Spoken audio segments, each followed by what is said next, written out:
Last time on Dungeons and Dragons with the Pros, our heroes entered the Adventurers' Hall and learned of the realm of Bodric and introduced each other to themselves and decided to begin their quest. And the troops returned from the front. They fought in this room that you see here, a giant statue-like thingy with a giant broadsword axe. Much fighting was to be done, and Dumbledore was clearly the bravest one of the group. He led the team to victory in another thrilling... All right, I think I should take over the recap at this point. I think it's getting a little No, this is what happened. Derped. Look back in history. But if you want to take over... no, it's fine. You're doing a good job. All right. The heroes came to another room with a whole bunch of scary puzzle plate thingies, and using Dumbledore's incredible wit, managed to get their way across the puzzle without anybody dying, which was totally cool of Dumbledore. And then... Okay, but that was actually Robert's character. Whatever. Heraclius. Because he totally solved that. That was kick-ass. Yeah, I guess that's true. And then there was this pit thingy, which I suppose other people helped with. And here we are, in the next room, with a description that I now totally forget. And here we go. Alright, so, you'll have to forgive me. At this point, I've put your campaign in 3 different sketchbooks, so I'm a little lost. Found it! Okay. So, right now you are in the Adventurers Hall, and this is, who introduced you to this place? Baudry. Baudry. And, or was it Bowrier? No, I think Bodric was the founder, right? And yeah. Baudrier sounds like the right name to me.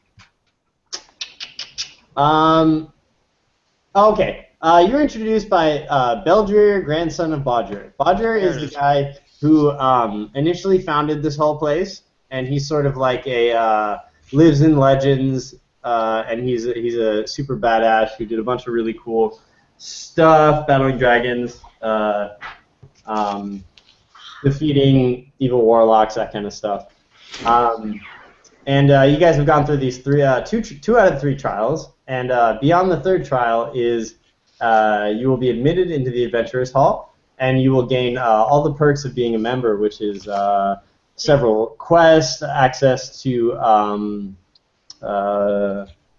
places, access to places that you wouldn't have access to before. You'll be introduced to people. And treasure. Yeah. And treasure, which is all that Brevis cares about. And yeah, you are now in the 3rd room, which is the trial of stealth and dexterity, I think. That's what I called it. And you just noticed, I'm going to get rid of this penis drawing. You just noticed that the ceiling in this room is different than any of the other ceilings in this entire place, the entrance of the 2 trials so far. All the other ceilings have been covered with slatted boards, sort of like a hardwood floor, but on the ceiling. In this one, it looks like the slatted boards have been removed, and you can see the A shape of the frame that's supporting the roof.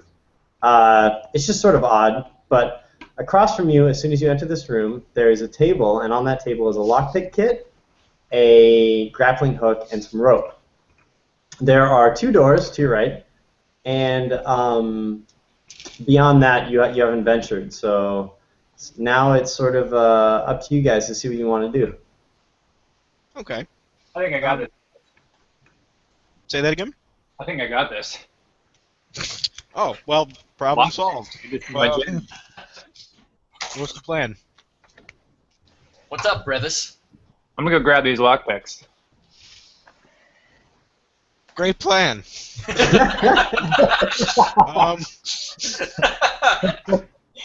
Wait, actually, I want to look through. What do I see over like here? Okay, so Brevis, so you're gonna step around the corner, right? Yeah, with my lockpick. Okay, so as Brevis steps around the corner, God he steps down on a like pressure plate, and he hears a little click. And as he does, you see above him there's a giant cage, and it sort of like starts to loosen itself and come plummeting down. And so Can I dodge? you have an opportunity to dodge out of the way. It's a dexterity save, and the difficulty check I'll keep to myself.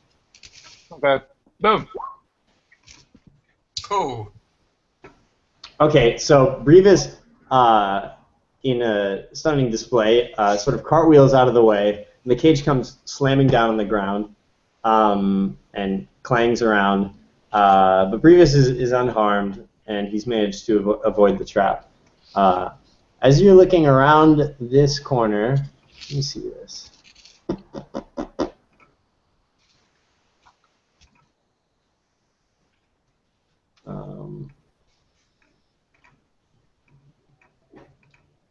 Jesus Christ, what's going on here?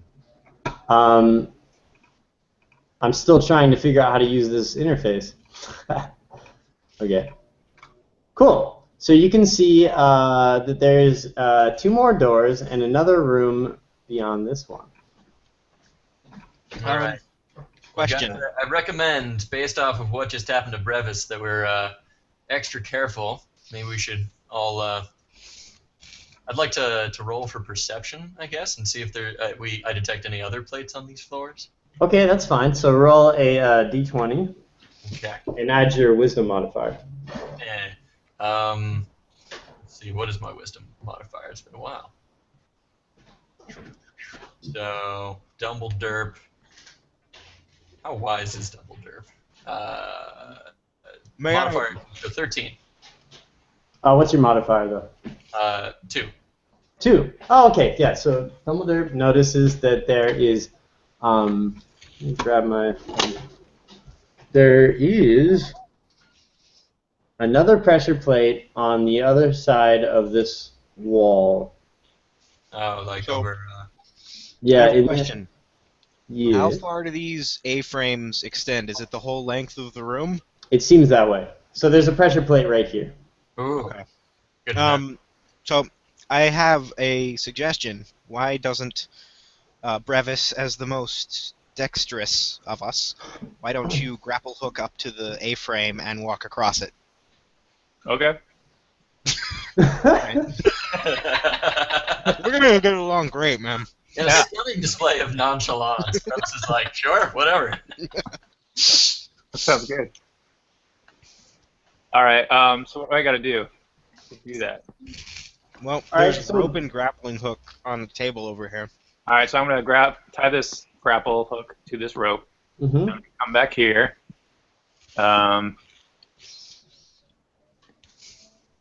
Actually, can one of you throw it? Because you guys are bigger than me. Dumbledore sidles up. I'll go for that. Thanks. All right. So I take the rope from Brevis's hands and I give it a good toss. I guess that's what is that? A strength check? Do I even need to roll a strength check? Yeah. I'm gonna say that this is strength since the grappling hook's kind of heavy. Roll a d20 and add your strength modifier. 12. And then, Okay, so that connects. The grappling hook flies up into the rafters. It wraps itself around one of the beams, and you give it a nice tug to make sure that it's firmly seated, and it appears that it is. Awesome. Thanks, dude. Well- All right. So am I swinging across this place, like here? I was thinking you climb up to the rafters and walk across the room. Oh. But, I mean, No, I like that plan. you're the thief. Yeah. All right. I'm gonna I climb. have to say, Hercules has a lot of thief instincts for a man so wise. No. He's very smart. He is. He's looking at the situation, He has lots of wisdom and intelligence. Yeah, his intelligence is a 19, which is exceptional for this world. Is he really? Does he have a 19 intelligence? Yeah. Derp has like a 6. Dumb as a rock.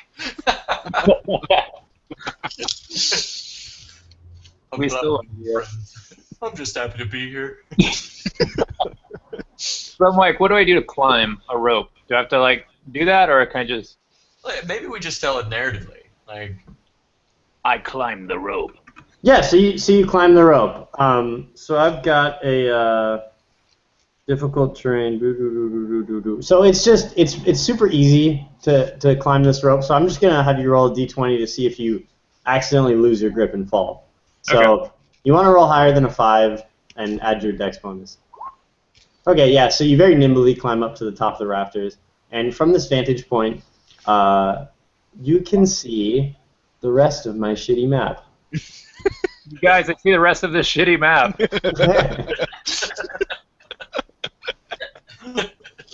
Okay, so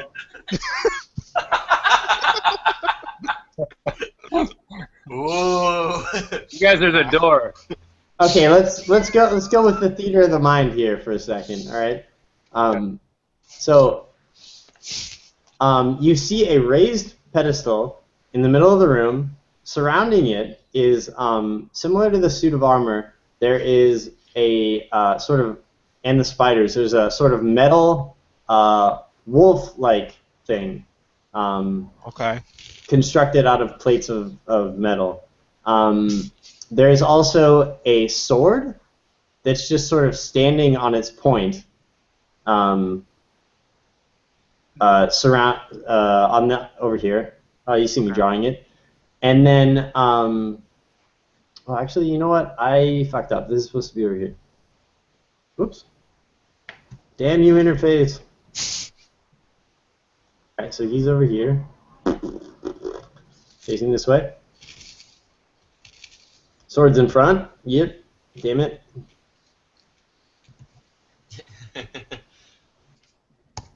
The room is wavering before our eyes. Alright, I'm just going to do it real fast. Alright, swords sitting. And then skeleton that's made out of metal pieces as well. And none of these look like they're animated at this point, but beneath each of them is the shape, sort of like a strange shape of like runes and arcane symbols. The symbols extend up the pedestal and connect to a treasure chest, which is sitting in the very center of this pedestal. Whoa. And it is also surrounded by these runes. So it looks like a network of runes on the floor. Oh. Okay. Let's see. Who can read shit? Wasn't that you, Chris? Yeah, I have a read magic spell. Can he use that on? For this kind of thing, I think that you just do like an intelligence check to see if you can solve determine what's going on here. All right, can I walk up to it and do an intelligence check? So you're gonna walk up to it? Wait, who has the highest intelligence out of all of us? Probably me. All right, you wanna do it? Nice, miraculous. I never said anything about being humble. Yeah, I walk up to the doorway. Can I read it from here? Yeah, you can do your intelligence check from there. All right, I'll do my intelligence check then. D20, right? Yeah, and then your intelligence modifier is like 4, right?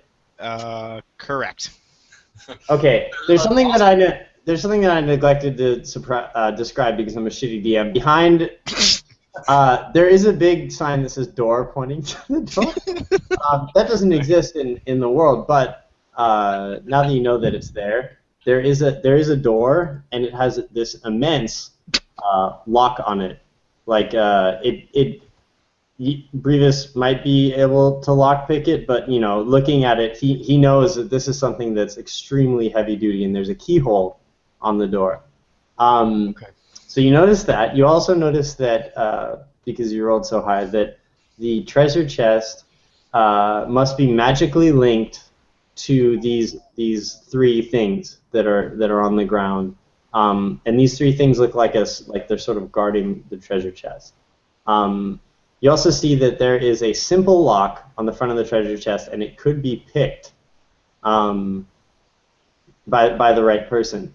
And you also notice, and you're also wary about getting too close to like the front of any of these strange guardians. Interesting. Yeah, you sense a sort of like that it wouldn't be safe. Okay. Well, what do you guys want to do? Almost like a field of view of each of them.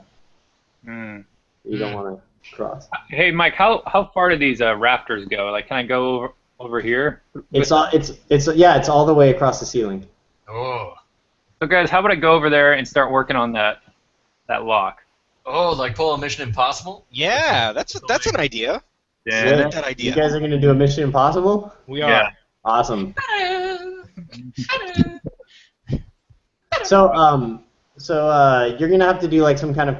Did you already climb? Well, I moved my character, but He was already on top of the thing. Oh, you're already up there. Right, because you that's why we can see this whole thing. Sorry, I forgot. So basically, you'd have to do a dex check to see if you can jump across the rafters, and Okay. then you'll need some extra rope to do your Mission Impossible thing. I have rope. I forget how much, but I have like 50 feet. Okay, we'll just say that Brevis has it right now. So basically, I can chuck it up to him. each one of these rafters is spaced apart about maybe, I don't know, 7 feet or something like that. So you have to do a bit of a jump from one to the next. an acrobatics check here? Yeah, and the difficulty is about a medium. So Okay. I think I can actually have my character sheet skills. Yeah, here you go. Acrobatic. Rousing, confidence building speech. Did I do it? yeah, so you see Brevis on top of the rafters, and he jumps across one pretty nimbly, and then onto the second one, which is positioned directly above the treasure chest. He almost doesn't make it, but he jumps and manages to hang on and pulls himself up, and he's now positioned pretty much directly above the treasure chest. Okay. Can I jump down to here where my cursor is? Yes, you can. Okay, I want to do that. Okay, it's also like you probably have to use some rope, otherwise you're going to take fall damage. Because you're pretty high up, like maybe 10, 15 feet, something like that. Okay. I have rope. Yeah, Yeah. I gave you rope. Yeah, so can I use that to lower down? Yeah, totally. All right, so I lowered down via rope to here. Okay, cool. This will be another easy dex check just to see if you slip and fall. Okay. Same as the last one. Basically 10. Okay. Just a dex check. Mm-hmm. All right. Yeah, okay, so you guys see Brevis sort of slide down the rope, super quiet, super stealth, and he lands on the ground and he's behind the chest at this point. All right. Can I start picking the lock? Of what? The door. Okay. Sorry, Wait, guys. should we do the treasure instead? Because we know that you could use that lockpick for the treasure, but it sounds like the doors won't work.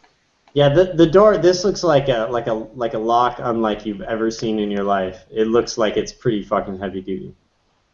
Oh, I see. Oh, so like now that I see it, it's like way too nuts. Yeah, it's Okay. way beyond what you understand. It's way too nuts. What if I gave him another rousing speech? You could certainly try. Brother! Hear me! Yeah, I don't know what to do. All right, well, Rose, I think we got ourselves a puzzle here. Like, I don't know if you all noticed, but there's that treasure chest, and well, I think that we should do something about that treasure chest. Whatever would we do without you? Now, we have the Dumbledore clan of the New Hampshire Dumbledorps. You may have heard of us. Are you looking around as you speak like this? I am speaking to everybody here. I'm making sure as a good leader of the team, I'm making eye contact with everybody. Even Is there Malquittus, who's just a thing I checking out can the do where corner. I'm face palming here? Because I would really like to do that. Yeah, you can face palm. You can palm his face. There's all kinds of options here. Friends, countrymen, Romans. I think that we should go and grab this sword and bust open the chest with it, because that sounds pretty epic. Wait, who? Wasn't there a lockpick kit that someone picked up? I did, yeah. I say you try and pick the treasure chest lock, but Yeah. Oh, but there's runes all around it.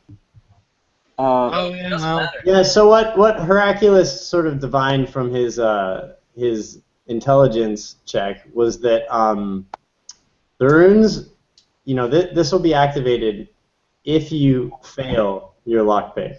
Whoa. I sensed it in the air. Yep. So he could see that the way that the runes were sort of connecting up to the lock and yeah. I'm Okay, intelligent. then hell yeah, go for it. Huh? Let's go. I'm gonna go for it. Are you sure you don't want me to do it? Yes. Yes, we're all sure we don't want you to do it. Absolutely. Cool. So Eric, I'm not sure. Does lockpicking have a special skill kind of thing? Huh? I think so. Cool. Oh wait, no. Wait, Aren't what? you? Aren't you a Sleight of thief? hand, maybe? Did they take that What out? kind of a thief is this? He doesn't know if it's a special skill. I totally thought it was, but it doesn't look like it is. It was in earlier editions. Now it's, I think. Oh wait, here we go. Still skills. I have like sneaky tools or thief tools, so I can. I think I get a bonus on that stuff. What? I think I get a bonus on like lockpicking because I have. What's it called? Thieves tools in my inventory. Yeah, thieves kit. And what does that do exactly? I think it just helps me with lockpicking and stuff. Well, the Thieves Kit is what allows you to lockpick if you didn't pick up a lockpick. Oh, that's true. All right, so what should I do, Mike? Should I just do like a... So I'm gonna say that you add your skill sleight of hand Okay. onto a dex check, and you're trying to beat a 15. Is the difficulty? Oh. Boom. What was it? I was clicked away. So Oh, nice. so you didn't beat it. What? You're trying to beat a 15. I got a 22. You get 14. We're going by so- the first one, remember? So for this character sheet thing, the way it works is it'll automatically roll 2 dice, and only if you have an advantage can you choose the higher one. If you have a disadvantage, you automatically choose the lower one, and if there's no advantage or disadvantage, you take the first dice. Uh-oh. Mike, you're starting to make that weird sound effect thingy that you were doing before. Really? Yeah, it's all grainy. Oh, weak. Okay. How'd you fix that last time? I think I restarted Chrome. Oh, okay. I'll give that a shot. Okay, I'll be right back. I will give the crowd a rousing speech, so take your time. All right, be right back. 7 years ago, my brothers, we were met on... We were probably not born 7 years ago. I'm a dwarf. It's a thing. Here, I'm going to be walking back and forth telling this speech. Today, we celebrate our Independence Day. You know what? I would really like you to accidentally activate a trap and just. We're going to live on. We're going to survive. We will not go quietly into the night of boredom. We will not go down without a fight. Miraculous is probably not as smart as me, but that's cool. And yes, maybe I should be the one to do this lockpick. Fired.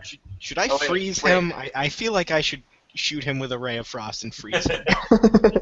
Actually, I don't know if I can now, right? Because Eric just failed. Yeah, he just failed, so I imagine something bad is about to happen. I'm totes boned, you guys. Mm. Hello. On the other side of the course, we're gonna have to protect him somehow. Is my voice still Oh no, not- you're good. Oh, dulcet tones. You're good. Dulcet tones.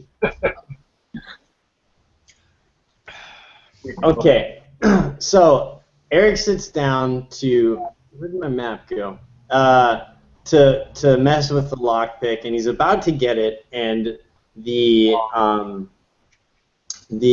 rake that he's using breaks off in the lock, and then you see light shoot down around all of the runes from the chest down to the three metal guardians. The skeleton jerks upright and like from its chest and lands his feet on the ground. The wolf stands up and starts looking around, and the sword begins to fly. So Brevis is boned, basically. So who gets And, in this? Sorry? Like, can I move? Okay, so at this point we have entered a combat. We have to do combat initiative, round. right? Yeah. Yeah, so we all have to roll initiative. All right. Is there a Jeez. song for this? What's up? There is a jukebox in here. This thing has a jukebox. Oh. Ooh. I don't think there's any songs in it. Oh, the GM can play. yeah, though. the GM can play them. Okay, so what do I roll? Yeah, is it a D20? Right? I think there's an initiative button in your guys' character sheet. Oh, really? Really? Never mind. Yeah, there you go. Dumbledore. Initiative. Where did you find that? Sorry. It's under your hit points, and there's an initiative thing right next to your attribute. Ah, Yeah. nice. Okay, I can't apparently roll because no tokens are selected. Oh, Just roll a d20 and add your what is it, dexterity? I don't know. You tell me. Yes, it is. Okay. Okay, so my dex mod is 1. So I roll whatever I just rolled. Dex is 3. 17. You rolled a 17? I think. I have Yeah. I have 17 as well. With Alright. my Dex mod. Well, as the leader of the group, I feel like it's my duty to go first. All right, so we got 17. 17. Brevis rolled a 13. Malkidis rolled 14. 14. All right, now I'm gonna roll for my dudes. Oh, Let's nice. see. I didn't know that little thing on the side there. Yeah, so I just popped that thing open. Can you guys see that? The turn order? Yeah. Oh, Yep. cool. Turn order? Yeah, that's cool. That's really cool. That's fun. No, it's cool. Alright. I said it's cool, Eric. Let me roll for these guys. All right, so the dog has a +3 to its initiative. 1d20 plus 3. All right, so he's got 15. Brevis, you are so pumped. The floating sword has 1d20 plus 2. Oh, sorry.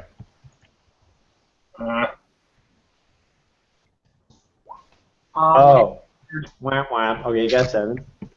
And then the metal skeleton, 1d20 plus.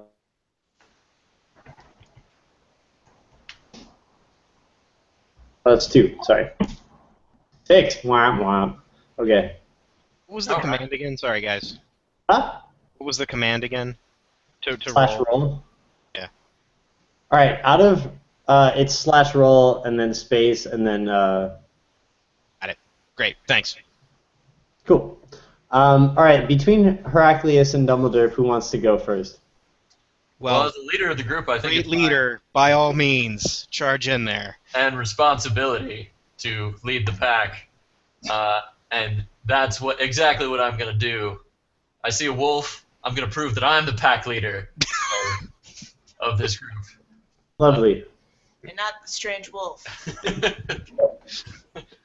We'll do the New Hampshire Double Derps proud. All right, I'm gonna go and take on this freaking sword before he can handle anything. So what is there a grid here, Mike? I don't have one for this map, so we'll just have to fudge it. It looks like it would be about 30 feet between me and the sword. Is that about right? You know, I can make it. I can make one pop up. Actually, let me do Okay. this. Grid enabled. Nice. That's too big, isn't it? No, it's okay. Okay, cool. Sounds better, actually. Did I say hammer dumb? I meant hammer bum. The other. I'm really proud of my family name. He's just really not very smart, guys. Really, really not very Role smart. playing my dumbness. All right. Okay, so these things are starting to activate and rise up off the ground. You see a black magical misty energy God damn it, this again. inside the dog and the skeleton is surrounding the sword, and it looks very threatening. So what's the next move? Well, so I can move 2 and do an action turn, right? Yep. All right. Well, because I know that no sword could possibly withstand the will of Dumbledore, I move forward 2 and attempt to grab it by the hilt. Oh, you're grabbing the sword. That's awesome. What was that, Mike? That's awesome. Yeah, I'm grabbing the sword by the hilt, and I shout in a powerful, commanding voice, "Hold, sword! You will bow before my will." Now, Cool. tell me what awful thing happens. So it has so it would, I think it would do like a dexterity save to not be grabbed by you. So on your character sheet, I think there's something that says what your like saves are somewhere. Is that right? Let's take a look. I'll see if I Let's can take find a it. look. Let's take a look. Let's take a look. I have a death saving throw. What did just happen there? Oh, hot damn! I'm never gonna die. You're immortal. That's the only thing I see that says saving. Oh, no, there's a spot for it, but we don't have any. Where? On the character sheet, it's in the bottom left-hand corner, saves and skill checks, but I have none of either. All right, this is too complicated. I'll just say that you need to pull off like a dexterity check. Do you have any like spell that Oh that yeah. you're trying to command it with? Oh, I've got that window. Hold on a sec. Because if you have a spell, we'll roll for that. Let me see. I'm a level 1. And I think. Oh, but I don't think that I prepared anything other than like. Oh wait! Hold on. Tell me if this works. I did prepare command of 1st level enchantment. You prepared it? I think so. Okay. I forget what I offered last time around. I know that I prepared oh god, what was it? It was cure minor wounds, and I can prepare 3. So I think what I prepared was like detect undead, command, and cure minor wounds. And so command, let me tell you what it is. It's you channel supernatural authority, supernatural, not supernatural. I'm not the UN. Authority, so you can compel a creature into obedience. The creature acts without thinking. Do what you command to the best of its ability. So it's a creature. It's So I'll let it work on this sword. That's fine. In the 5e spellbook, it says it has to be a 1-word command. Ah. So you have to choose the word that you want to use on it. Okay, I say defend, and I point at Brevis over there. Thank So, you.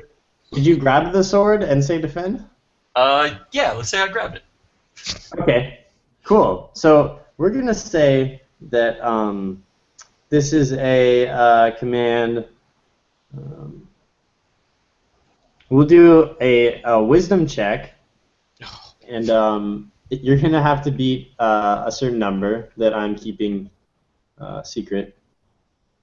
Now, And you then you got. have your wisdom I modifier. hear Robert scoff, but while I might be as dumb as a rock, Dumbledore is street smart, and he has a 15 for wisdom. Sick. So what is that? Roll d20 plus 5 or Mhm. plus 2. Sorry. Roll d20 plus 2. 15. So you rolled a 15.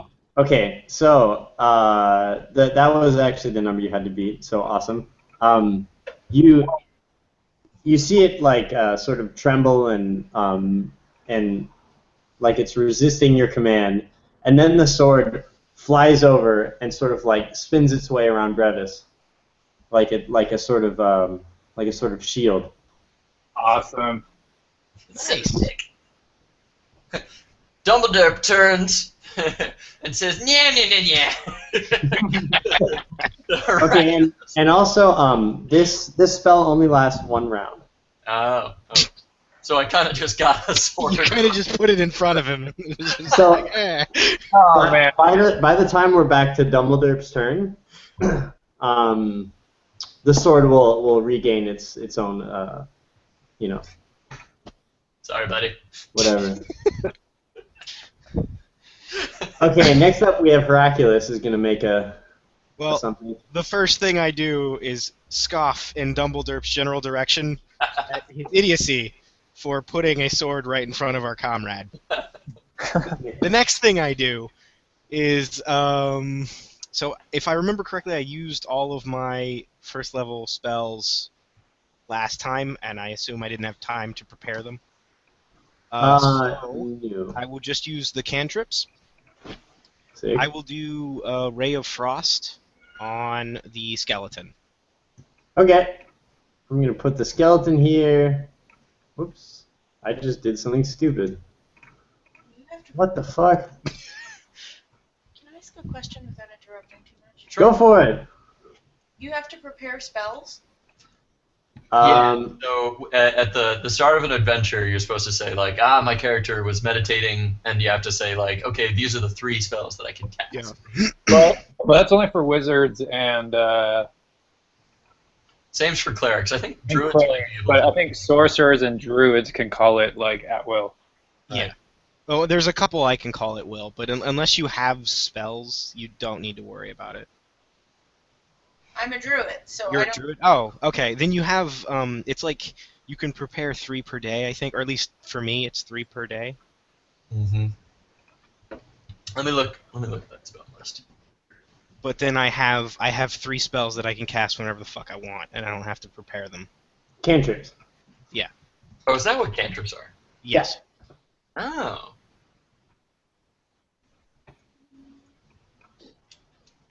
Just take a look.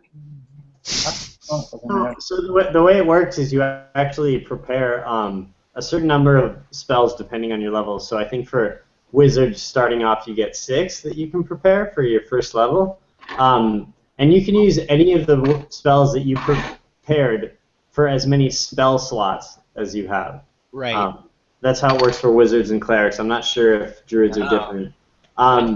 And at first level, a wizard will have 2 first level spell slots. So he can choose to do like magic missile, and then well, I don't know what the other ones are. Something else, or he could do 2 magic missiles. It's totally, you can use whichever of the 6 that you've prepared as many times as you have spell slots. I'm just posting something for Mara to look at here. I like all of our interpretations of that sound. Okay, I lost track of where we were for. Regulus was scoffing. I scoffed and then I cast Ray of Frost at the skeleton. Cool. Is that like, does that require a roll or does it just work? Didn't we figure this out last time? You might have. Does anyone remember what we figured out last time? I do have the reference right here, so I can look at it. Give me a sec. I think it always works, but I have to roll for damage or something, but I'm not... Ray of Frost. Ray of Frost. A frigid beam of blue-white light streaks towards a creature within range. Make a ranged spell attack against a target. On a hit, it takes 1d8 cold damage. So you roll a 1d20 plus because it's ranged. I think maybe dexterity, Okay. dexterity bonus, and then you have to beat the creature's armor class. All right. And then if you do hit, 1d8. D20 plus 3. No. Slash. And which which monster are you going after? The skeleton. Yeah, fuck that skeleton. Ooh. 16, and you have to beat Skelly's armor class. Oh, he has a name? Skelly. Skelly has a name? That makes him harder to kill. All right. It's So that connects. So you're gonna do 1d8 damage. 1d8. Mm-hmm. Oh, What was it? 3? 3. Okay. Yeah. So let me just keep track of this. I was hoping it would. What's it do? Hold on. Root spells are really cool. Yeah. Addition. So on a successful hit, you also reduce. His speed is reduced by 10 feet until the start of your next turn. So he's like kind of. You shoot off your ray of frost, and it connects with the skeleton, and you see fractal patterns and ice creeping along the outside of his metallic bones, and he sort of goes rigid for a second, and you can see that this sort of displaces a few of the bones, so it fucked him up a little bit. Alright. Nice. Ben? All right, next up we have somebody, Malkadis. All right. So after I did my character sheet, I was assigned an illusionist, like School of Magic. So does that mean I could only use those spells? Like illusion spells? Yeah, I think so. I'm not entirely sure, Okay. but we should look that up. We'll just say for this game that you can use whatever, and Okay. I mean, unless you want to only use illusion spells, and then we'll look it up in the next week, and then we'll apply that change to the next game. Okay. So I want to cast a shocking grasp at the skeleton. Cool. And Shocking Grasp is that a spell or a cantrip? Oh, That's a cantrip. Yeah. Now, doesn't he have to be right on the skeleton in order to cast? Yeah, that's a touch. Oh, that's a touch one. Yeah, you have to walk up to the skeleton to do it. But he could do it to the wolf. Yeah, you can do it to anyone you walk up to. Don't do it to me though. Okay, so I'll walk up to the wolf and then I'll do it to the wolf. Cool. And if you remember last week, you have an advantage on this spell if the creature is made out of metal or has armor made out of metal. Cool. So that means that you roll 2d20s and you take the higher number to see if you hit it. So this is going to be a melee attack, so you add you do your rolls and you add your strength. So I roll 2d20, right? Mhm. And then I add my strength modifier. Yeah, and you're trying to beat its armor class. Okay.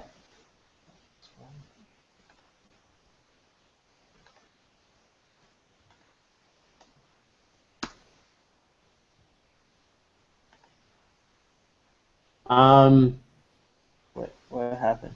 I think it tried to add them together. So I think you'd have to do roll 1d20 plus 1, roll 1d20 plus 1. But that's cool. We'll just take the 11 and add 1. So that was a 12. That was a 12, okay. Yeah. And And then the other one is a 20. Right, so we take the highest because I have an advantage. yeah. Okay. Okay, cool. So you rolled a 20. So that totally connects. You reach down and you grab the wolf like kind of around its neck, and you let off your shocking grasp. And the damage that takes is 1d8. So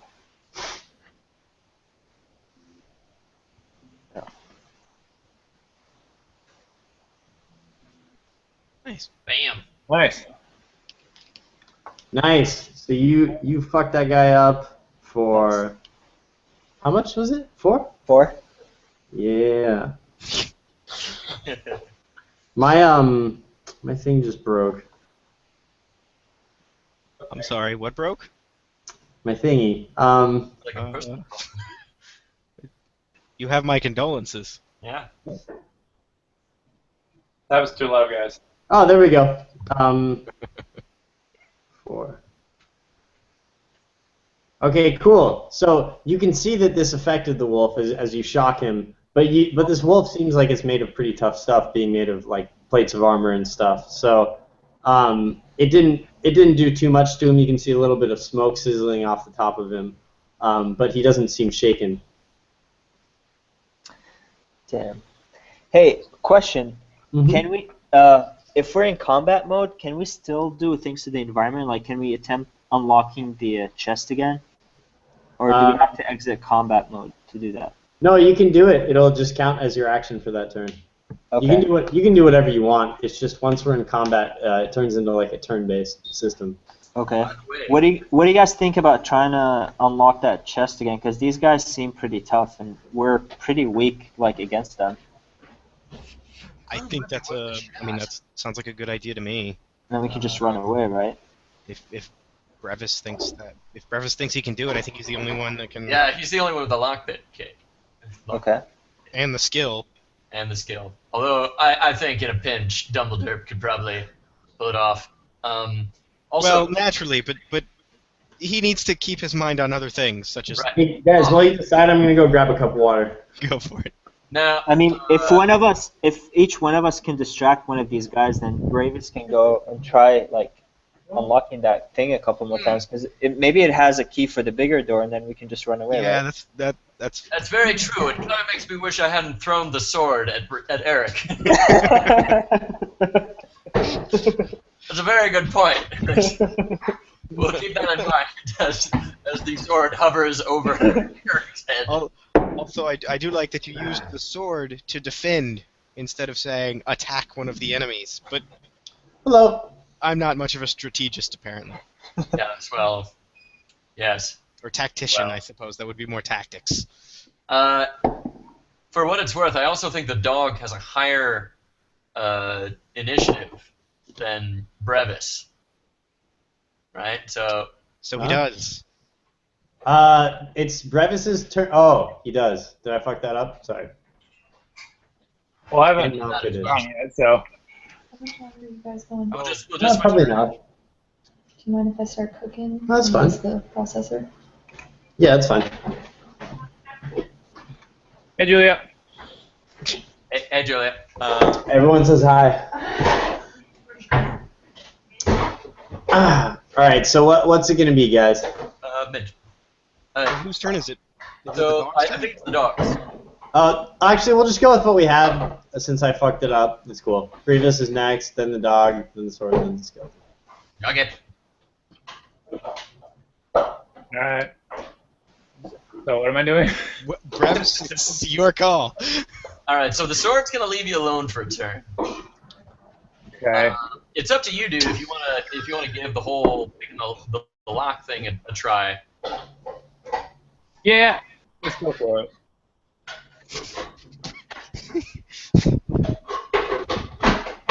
Okay, cool. So Brevis, you're a team player, man. I'm just calm with the pressure. all right. So Brevis, you'd have to move your dude right here because that's where the lock is. Okay. Then I move my dude right here because that's where the lock is. Sick. Okay.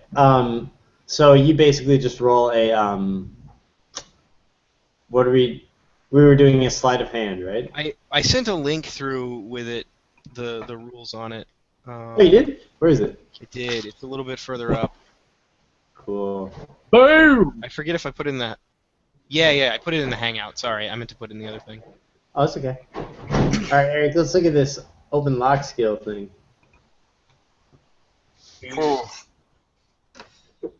Brevis can make no mistakes. That first one that unleashed all the monsters. But aside from that, Anyone can make one mistake. I have to redeem myself. If you make 2 mistakes, then we have an issue. You leave me to the dogs. Fuck it, man. I'm still at the door. I can just leave. Okay, I'll just fill my... Let me know when you're muted. Just a sec. No worries. I can hear the hound. All right, I'm just gonna assign this a difficulty check, and then you're gonna roll your sleight of hand for now, because I'm not sure what all that means. We will figure this out eventually. Oh, you already rolled. Yeah, Oh, okay, so that's a super high roll, and naturally. yeah. So Eric opens his chest, and on the inside there's like a massive, like sort of platinum bejeweled key inside. Yes. Okay. I grab it. Cool. No, you can't grab it yet. Oh, I can't. No. You're Hey, turning do you guys mind if we take a quick break? Sure. I hear the hound just ready to destroy me. Yeah, quick break is fine, Bastards man. being torn apart. Torn Okay. apart. Ornify. Torn apart. Okay, so we'll pick up on the dog's turn All right. in about 3 or 4 minutes. 3 or 4 minutes. Yeah, that's cool. Cool. Be right back. BRB. Sweet.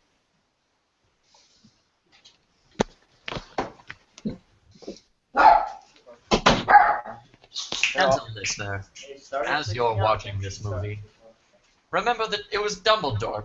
Dumbledore. Dumbledore. Your name is Dumbledore. It's written right there.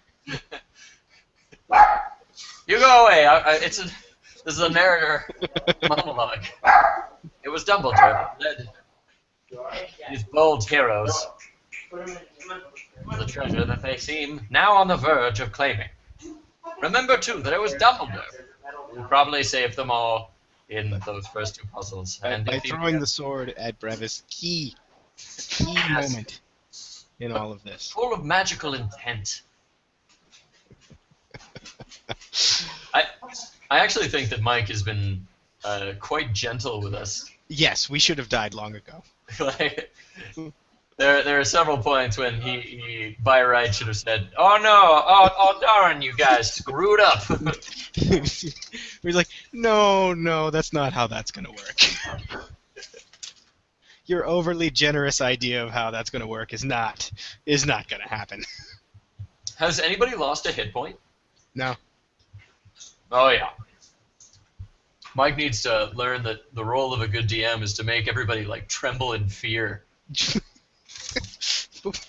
I mean, we all kind of suck. Like, we're terrible at this. Dumbledore's the best. Hercules, yeah, that guy's pretty much a dipwad. It's just a waste. Just an absolute waste.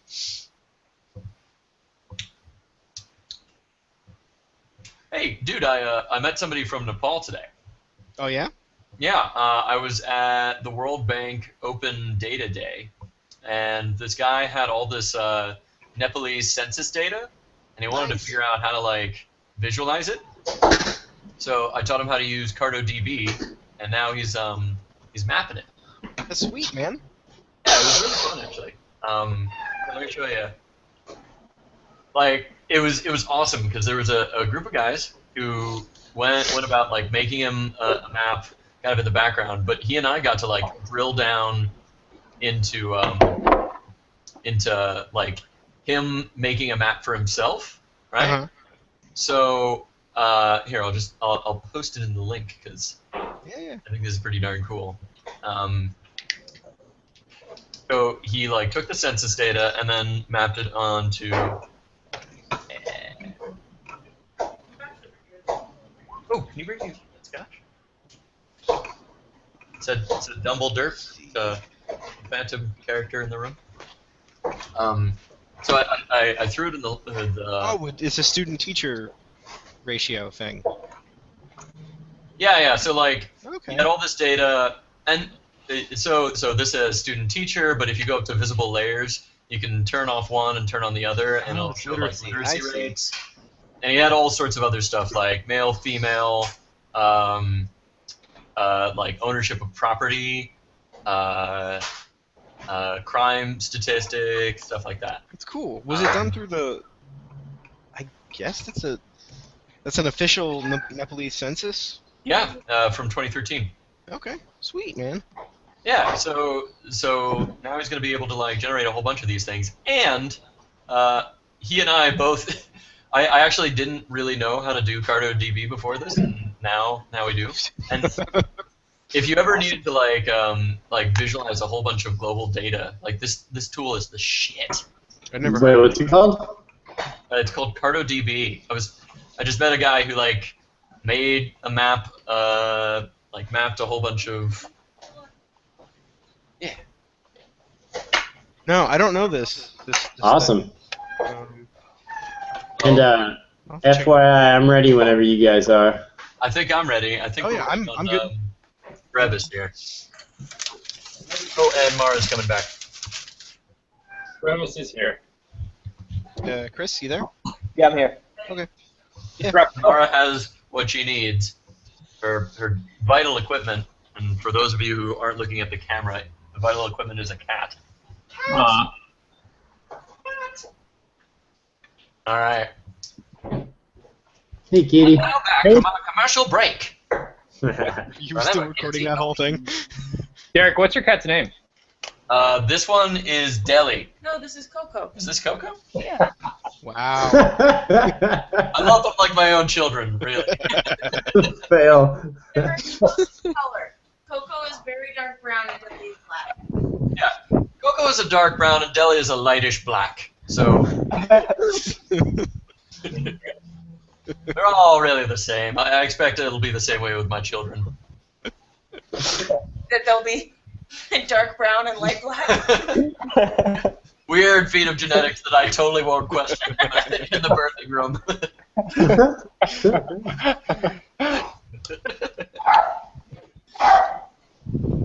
Oh, the wolf is still like Very angry wolf. roaring Melquades. Okay, so it's the dog's turn now, the wolf, and I shouldn't have named him Dog over here because I keep calling him Dog. Oh shit! I just killed him. Victory! Wow, nice job, Mel. But he's All right. Okay. resurrected. Yeah, I killed him in the turn order. My bad. Okay, he's back. Worse than ever. Okay, so let's see what he does to attack here. Okay, so let's see. Okay, so the dog. So the dog lunges at Malkadus and tries to bite him. The wolf. Roll. The wolf's name is Dog. It's very confusing. Yeah, the wolf's dog. 1d20 plus 3. Oh, and hey, Malkadus, what's your armor class? How do I find out? It's in the It's character sheet. character sheet. Let's see.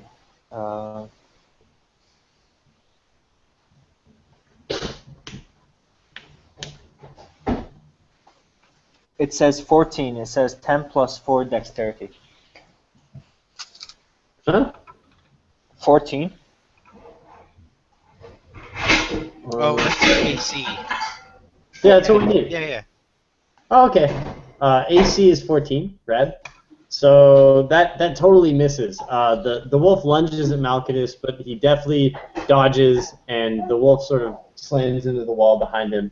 But as soon as the wolf regains his bearing, there's a poof of smoke, and he moves up, and he like teleports over here behind Dumbledore. Oh, shit. Teleporting. At this point, it is the sword's turn, and the sword is defending Dumbledore. So it's just sort of spinning around him, not doing anything. It doesn't. That's its turn. It spins around. Sorry, not Dumbledore. Brevis. It spins around Brevis a few times, and that's its action. The skeleton turns to the nearest person over here. It's got half movement or something, right? Yes. Yeah. No. It's taken down by 2 squares. By 2 squares. All right, gotcha. I'm using this app to keep all my monsters in, and it's kind of slow, so I might rethink this. Well, the skeleton is covered by ice, so. Mm-hmm. I wonder. You think that'll make it more fragile? Nah. Yeah. Make it more brittle. Okay, so it can only move 4 squares now. So 1, 2, 3. Okay, cool. So it's right on top of Brevis. No. And actually, it could go for Brevis or Dumbledore. So I'm gonna roll a D4. Odd is Brevis and even's Dumbledore. Roll 1d4. Even's Dumbledore. All right, so he's going for Dumbledore. And he has a sword. He has a short sword.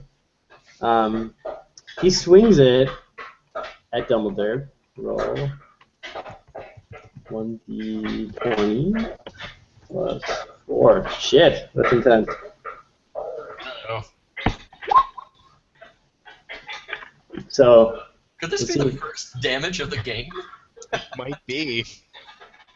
So it looks like it connects, but for how much? So 1d6. Should I roll for something? No, your AC was under that number, right?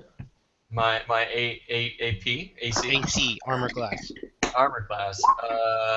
My armor class is I don't know. Click the character sheet. Armor class. 11. Yeah. Okay, so Dumbledore wasn't really looking in that direction, and by the time he does, he looks over to see a skeleton raising its short sword, and it comes down on him and sort of like grazes the tip of the blade down his leg, and you see blood's drawn, and mechanically that's doing 3 damage to Dumbledore. Guys, remember how I said that Mike was going easy on us? Yeah. I really regret saying that. Maybe you should have said that. What's your health? So my current HP is down to 8 then. Ah! Ah! Okay, so now it is Dumbledore's turn to do whatever he likes, and the sword sort of regains its own life force, stops spinning around Brevis, and just sort of like turns towards Brevis. I haven't moved once, have I? Oh no, I went for You the moved. You unlocked the You chest. somersaulted over the chest to unlock I it. remember now. Just felt like a lot of things would happen. Dumbledore, enraged by the effrontery of this stupid sword. Oop, the screen moved on me. The stupid skeleton. Skeleton, also enraged by the skeleton, realizes that it is time for him to show what a true leader of the team would do, and he turns, full of righteous fury, and he says, "All right, skeleton, now you're boned." Oh, And, it's worth keeping you around just for that. and I use my Morning Star, which is a D6. Are we Alright. doing You gotta roll to beat his armor class. So you gotta see if you hit him. I got a question, Mike. We're keeping track of like piercing, crushing, all that stuff? damages. Yeah, because I think if you attack a skeleton with crushing damage, it does more. Right, that's what I'm thinking. Now, But no, I haven't been. We can. I just I wasn't sure how it factored in. I actually don't know either. If we don't know, we can ignore it. It's a Yeah, I mean, it's obviously it'll add to the list of things to look up. Which so far we have can druids cast spells at will? yeah. So I have bludgeoning and piercing, neither of which is crushing with a morning star. So for this instance, I don't think it matters too much. But I'm just gonna write that in my stats: crushing and piercing. Bludgeoning and piercing. Oh, bludgeoning. Thank you, voice of conscience. Okay, it has a damage vulnerability of bludgeoning. Oh, well. So mechanically, what are we saying that is? Like let's say like that's a +1 damage or something. We'll say that you have an advantage. Okay. Where's Or her? actually, let me look it up. Damage. D&D. Don't train our cat to eat. I'm training our cats to appreciate it.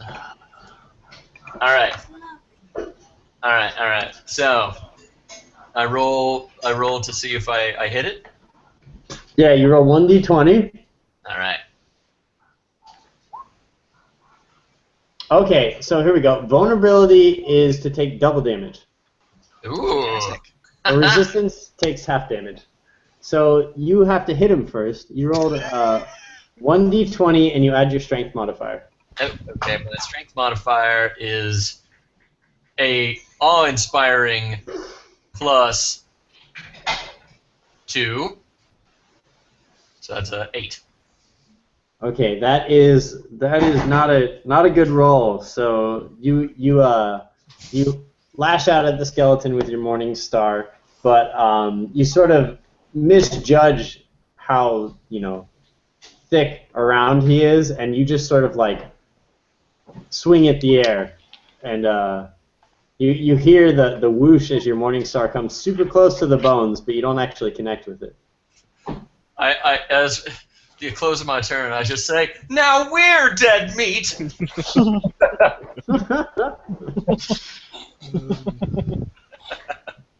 all dads.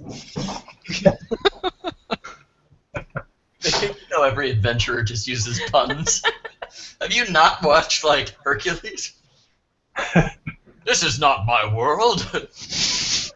Okay, fine, whatever. So I can move 6 squares, right? Yes. All right. I'm gonna double move and move here. Okay. And I Cool. believe So that's the end your of my turn, correct? Yep.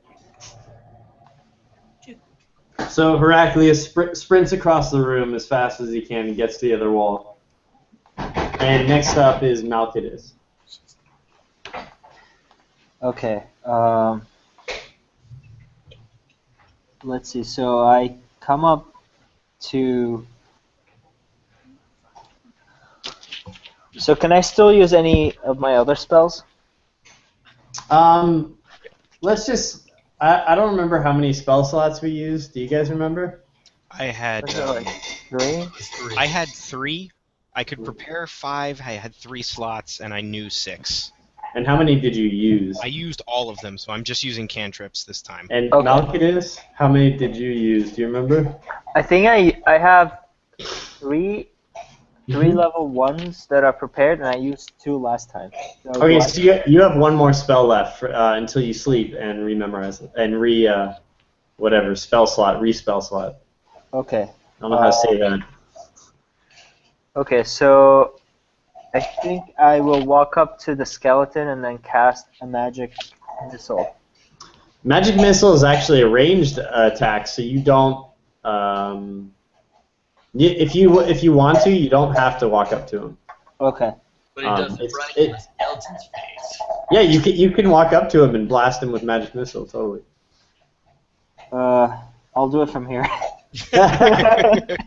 Okay.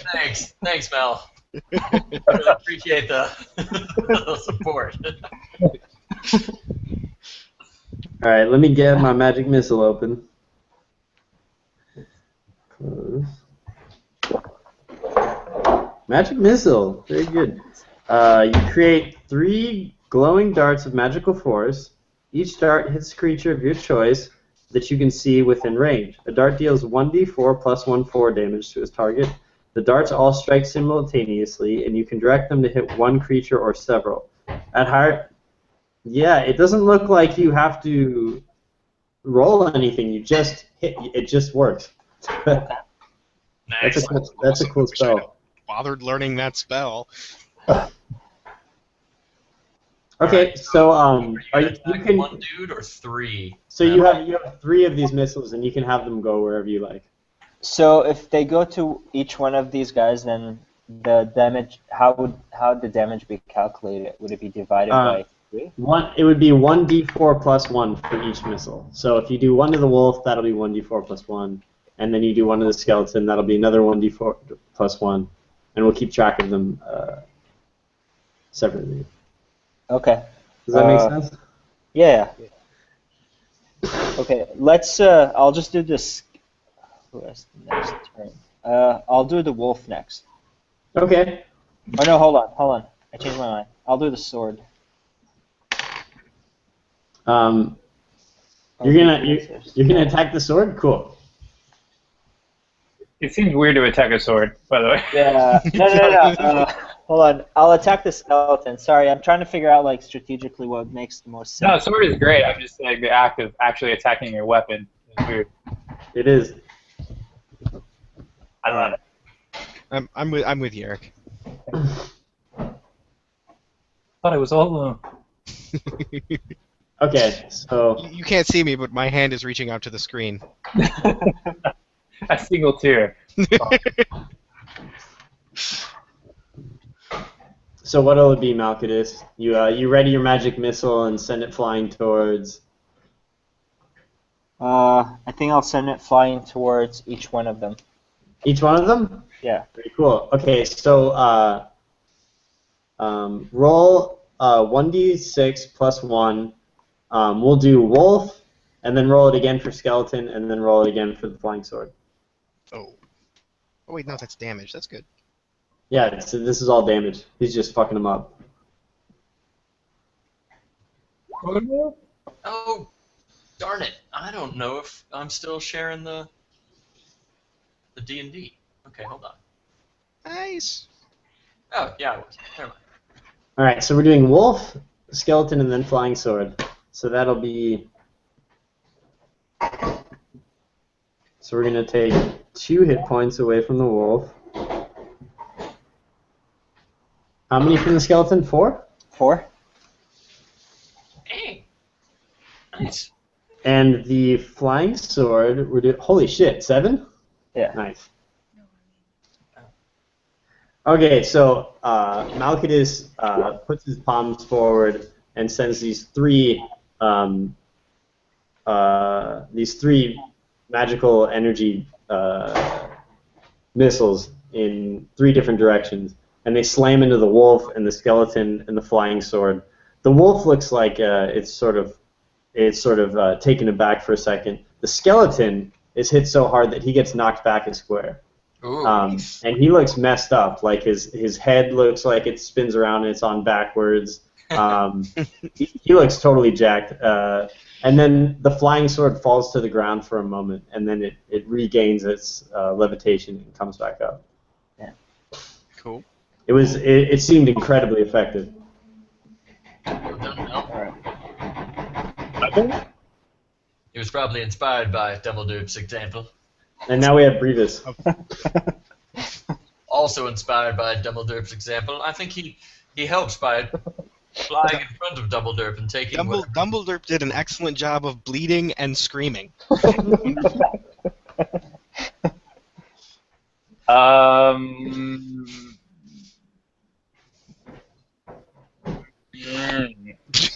Guys. I can't backstab, right? You want to backstab a sword. Can I try again on the chest? It's open. It's already open. You pull the key out of it. Wait, yeah. do you want to try opening the door with the key? Yeah. So guys, don't do that. I have a spell that I'm gonna cast next turn and open it. Huh? I got it. No, is what I'm I'm saying. I can't resist. You just leave it. I got it. You almost answer me. All right. I have a key. Save, Okay, That's so- why I moved. It's fine. Whatever. Do what you want. save your spells, wizard. All right, so Brevis, what's it gonna be? I'm gonna move over here and unlock the door. Okay, cool. So Brevis, against Heraclius's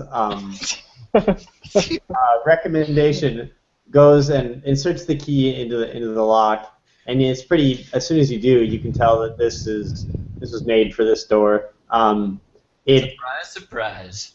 Yep, the mechanism operates smoothly as he turns it, and the door swings open, and you see a very dimly lit room. Nice.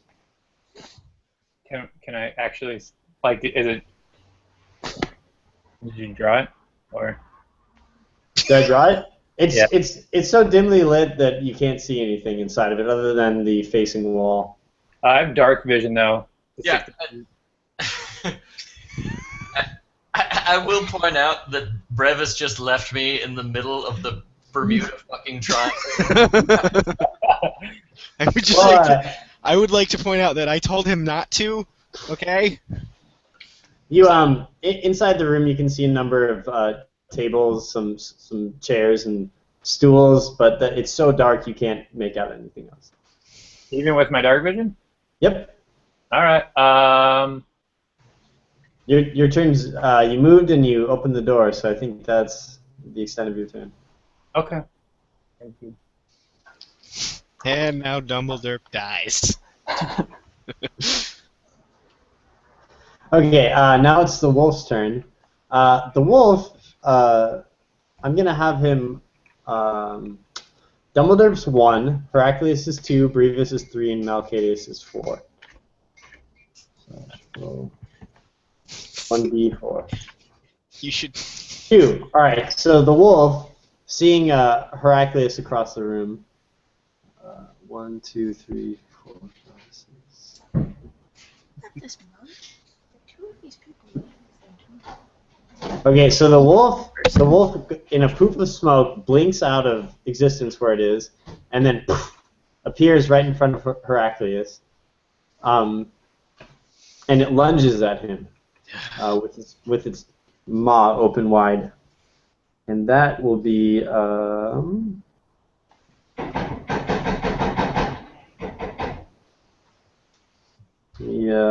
see his bite attack right now.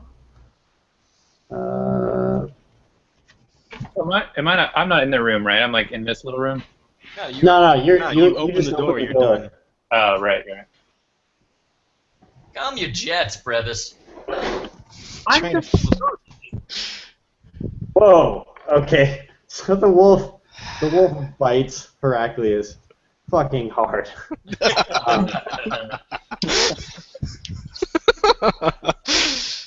He rolled a 20, which we're counting as double damage. Oh no. Brevis, I blame you entirely. I'm sorry. Rolled.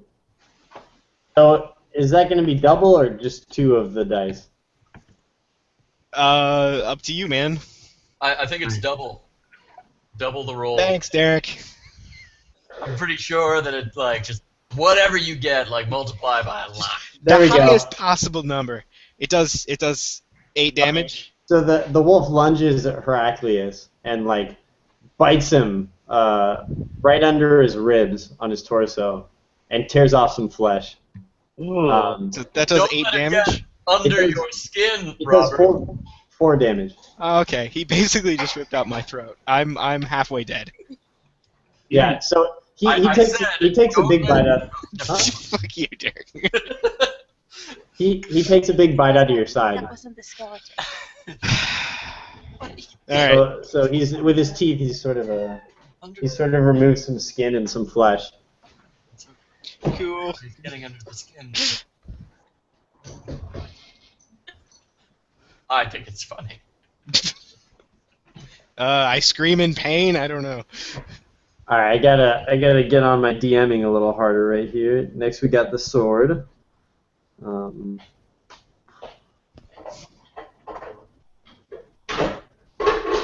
Let's see what this thing Holy shit. Okay. God damn. All right. So the sword goes after. I'm gonna say. I'm gonna roll a secret roll here. Roll 1. Uh-oh. Yep. 1, 2, 3. The sword, having just been so close to Brevis, sort of makes its way towards him and swings at him. And gets backstab damage, if I'm not mistaken. Yep. I think Brevis has to be unaware of the sword for it to be a backstab. Oh, does he? Okay. Well, see, because he's so completely avoidant of combat. Probably the Biggest case. of dick moves possible. Okay, so this has, if this beats your armor class, the thing connects. Yeah, it does. Probably. I'm calling probably. I'm wearing plate mail or 14. and I have 7 armor class, so. Okay, so the sword flies across the room and stabs Brevis for. God damn it. And please don't kill me. What's your HP right now, man?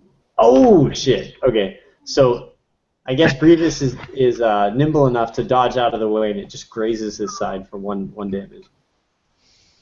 Nice. So whose turn is it now? Skeleton. The skeleton. Right, skeleton. The super messed up skeleton. He's walking funny. His head's on backwards. He takes a very awkward step towards Dumbledore and then swings with his short sword. Let's see, where is it? All right. Let's roll 1d20. And does that be your armor class? It does not.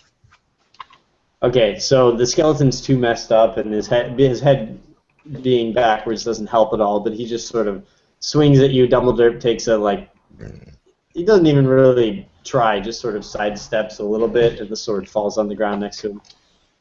I find that very humorous. You're slipping, man. You're slipping. Okay, so now it's for Heraclius' go. It's not very long. Wait, I thought Derek was in front of me. Huh? I don't know. The wolf is in front of you, Heraclius. Okay. Fine. Oh, was he? I don't know. I don't like this turn order thing. I keep jacking it up. Oh, cool. sorry. I thought you meant like physically. No. Physically, the wolf just bit off my leg. I think I got where the wolf I can is. confirm.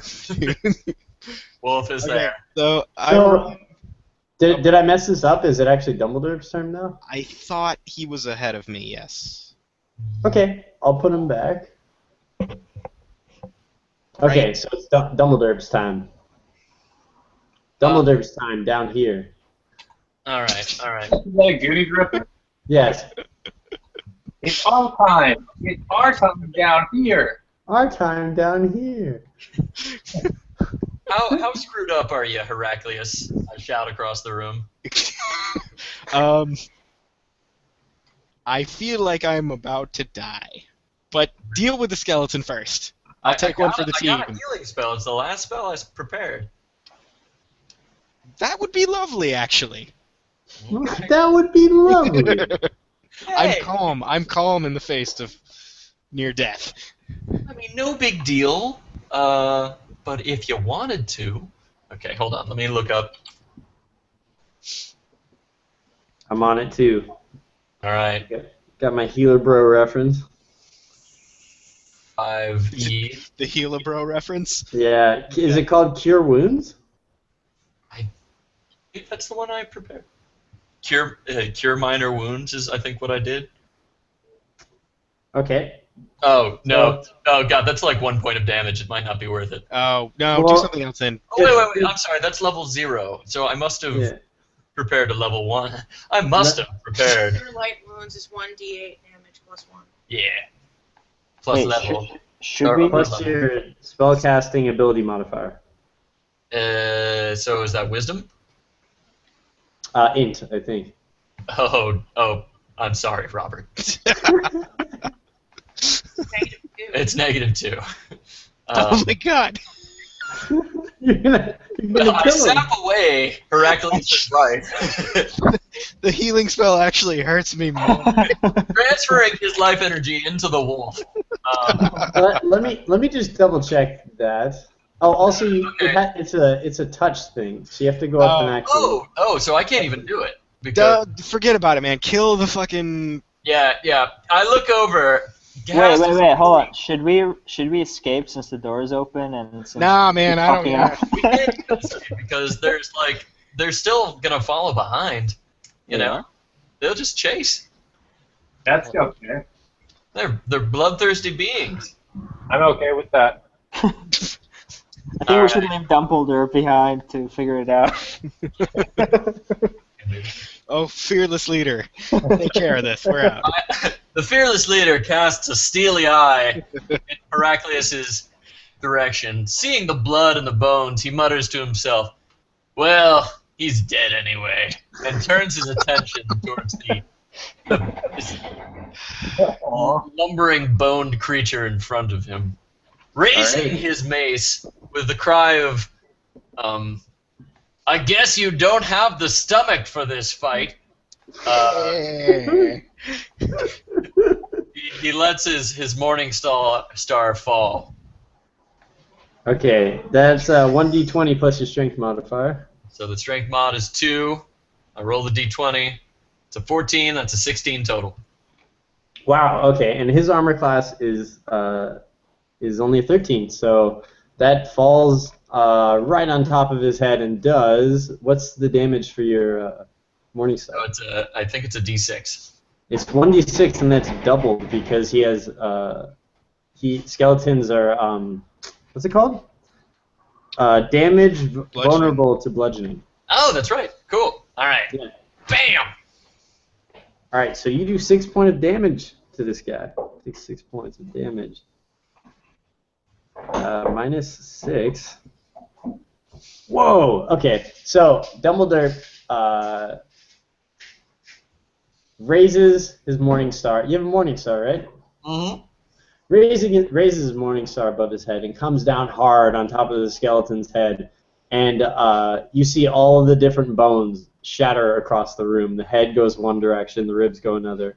The femur and all the leg bones, arm bones fly everywhere, and the skeleton is completely destroyed. I wonder what those bones For are. Narnia. Point of order. How does experience work? Like, are we all sharing experience as we fight, or what? I haven't figured that out, how that works, actually. Well, last time you. At the end of the fight. Yeah, so I have all the experience with different things written down. How about we just split it at the end of the combat round? Sure. Yeah, that's fine with me. Okay. Okay. So skeleton's out of the picture. He's done. There's a way to add X on these guys.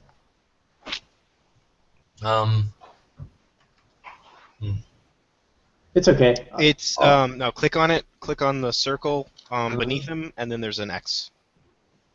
Or that. That also works. Get out of here with this X. Dumbledore tries to be helpful. Oh, there we go. Okay, so he's out of the picture. Boom. All right. Next up, we have Heraclius. Leave it to me. I go 1, 2, 3, 4, 5, 6. I run away from the skeleton. Or no, this is the wolf. And I cast what's it? So there is a rule that that actually someone pointed out on Reddit where if you disengage with an enemy, they're allowed an attack of opportunity. Ah, I see. Okay, I which won't do that then. Which we can play with if you want, since I think they just roll an attack roll. I'm fine with playing with that. Okay, cool. But I won't move then. I will cast Burning Hands. Cool. Sorry, I'm looking up what that actually does. Hold on.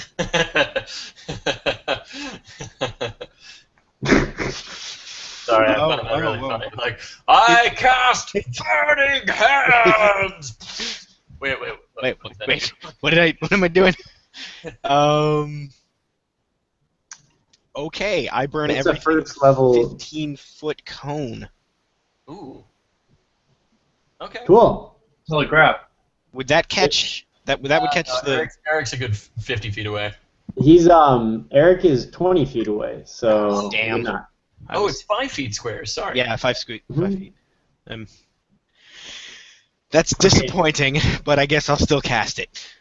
So it says he has an opportunity to make a dexterity saving throw. Yeah. I don't know how to do that though. Do you guys? Well, I guess he rolls a dex roll against Robert's attack roll. No, it hits regardless. If he wins the save, he only gets half damage. But All right, wait. Dex save. How to do? Oh wow. There's a whole bunch of non-D&D related things to dex save. Okay, under your spellbook, Heraclius, yes. there is a save difficulty class for your different spells, and I think that this one falls under you're a wizard, right? I am. So we'll say that it's a 14. So he has to do a dex save of 14 or higher for him not to take full damage. I believe you. I don't see this, but that's cool. Oh yeah. So if you go to your character sheet and then you look under spellbook, there is a save DC column on the very bottom. Great. Okay. Cool. And let me see what his dex is. So 17 divided minus. So he's got a +2 to his dex, right? Cool. So and what's your DC for that? 14? Yes. Yeah. 14. 1d20 plus 2. 19. Oh, okay. So he's gonna take half damage on that. God damn it. All right. That's fine. I'll roll the 1d6. 5. So he takes. Yep. I guess round down 2. Huh? I got a 5. I think you roll a few dice, right? You don't just roll one. I roll one for every creature in the 15-foot cone, but he's the only one. Is this Burning Hands? Yeah. A creature takes 3d6 fire damage on a failed save, or half as much damage on a successful one. Mine says 1d6 fire damage, but I'm doing 3. Are you doing 3rd edition or 5th? I have no idea. Okay, I got 5th right here. So let's This do is 5th as well. No, this is 5th. This is 5th. Oh, it is? Yeah. I've never heard a man fight so hard to do Are this. you? That's what I'm looking at. Cantrip? Yeah, this is a cantrip. Oh. Okay, cool. 1d6. Oh, okay. Nice job. Okay. Sorry, so it was 5. Yeah. Let me write that down. It's gonna be on you, man. You gotta. Or no, Brevis and Mal both have a chance to deal with this wolf. Sure, yeah. Well, I don't put much faith in Brevis anymore. So Heraclius extends his hands and this flamethrower-like effect erupts right in the wolf's face. As the smoke and fire clears, the wolf has little bits of fire and ember and smoke coming off of him, and he's sort of shaken, but he's still standing. Yay. Next up, Malchidus. Okay, so Malchidus looks around the room and he realizes that these guys don't know what they're doing anymore. I mean, you guys are welcome to talk to each other and sort of like strategize and stuff. And he realizes and then he realizes that this wolf is almost impossible for us to beat. at our levels, and then he looks at Hercules. And can I use a health potion on him? You can throw it to him. Or would I have to, like, is that a touch thing? Oh, thanks. Thanks, babe. Oh yeah. That's fine. So the health potion has to be consumed by the user, right? Like you can't consume a health potion on his behalf. I'm pretty sure you're right. But you could toss it in his direction. I have to let's use say you can pour it in his mouth. All right. Wait, you should be. He could pour it into his mouth, but he has to make like a good dex roll. You just gotta get there. Yeah, I think you're too far away to like. You might be too far away. Oh, I Well, see. he could do the 2 steps, right? So he could get No, like, you can do move, action, move, Yeah. or action. You can't do move, action. You can't do both. Okay. Yeah, that's right. So you could do move, action, move. oh. No, you can only do 2. Well, You can only move and then you can split up your movement. It's only your movement rate. So if you can move 30 feet, you can move 15 feet, do your action, move the other 15 feet. I think. Yeah. Okay, I see what you mean. I mean, fair enough. If that's what we're going with, cool. Or maybe no, just keep it simple. Two actions, right? Okay. That sounds simple. I always thought it was just a move phase. I just like making up shit. It's super fun. But I guess you can do the action and then the move. No, at least not traditionally. You can't do. Okay. You could do one thing a turn, and then you also have the option to move. Right. Before. You can't like flip them. Okay. You could do double No, move. I often move and then attack. No, you can attack and move, or you can move, or like attack twice. I mean, Okay. No, I think every turn you get a move. You get a move and a standard action, or you can move twice, and that's Yes. as simple as it is. That's what it is. yes. uh, I agree. I agree with Mike. All right. So Okay. if Mel wanted to, I shout over my corner. If Mel wanted to, he could jump forward and throw the potion. oh, Yeah, you can, Your voice gets weird. I'm It's all losing over. a lot of blood, and I feel very strange. you could try to throw the potion into his mouth. I would Okay. imagine, guys, just kill the thing. I yell out across the just kill it. Perhaps if you shout poetry at it, it will get confused. Kill it! Just kill it. Well, what do you think, Mel? What do you want to do? I think I'm gonna run away. So. Oh, Mel. Why is- Okay, Derek, you and me need to find new fucking partners here because everyone run away. How many square? 1, 2. Those are 3, 6 4, squares. 5, 6. Yeah. Mel. I think Mel can only move. Well, what's his range? 30. 30 30. is the standard. Oh, so he could probably. 6. 6 squares. So Mel ran to the doorway, terrified. I'll run to the doorway, and from the doorway, I'll throw a health potion at Hercules. Thank you. Kind of. Okay, let's do we're gonna give this a 15 difficulty. So roll d20 plus your dex, and see if you make it in his mouth. That's ridiculous.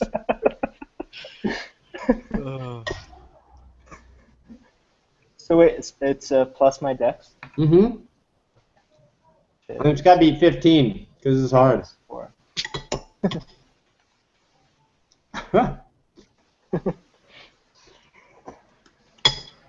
Oh wait, plus the dex. No, that's plus. No, plus 4. I Oh Okay, no. we just throws the health potion up in the air, and midair it uncorks and just sort of spills all over the wolf and Hercules. And, the bottle comes clinking down on the ground behind Hercules. Nice job. Dumbledore, I'm next up extremely is devious. underwhelmed with our companions here. Seriously, dude. I saw you think about casting a health spell. I appreciate Alright. that. Yeah, he was like, "Well, I could heal him, but I think I'll make an exit," and like tosses the ball over his shoulder. Like, yeah, maybe But you fuck could use this. I don't know. Now, Mike, I have a question. If Brevis is looking into the room, does this mean that Mara is at all? Is there an elven figure at all visible, or is the room still too dim to be seen? You can't see much in that room. All right.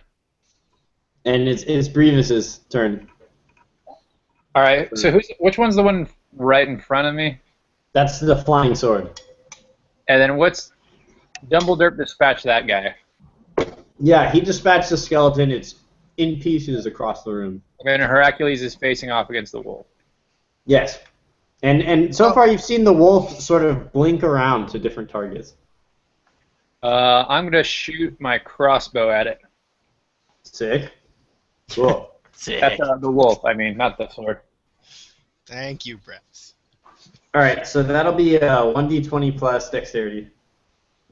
Let's see, where is it? Oh, here it is. Plus, if you're proficient in crossbow, it'll be a... And that's damage. Okay, so let me just check this dog's AC.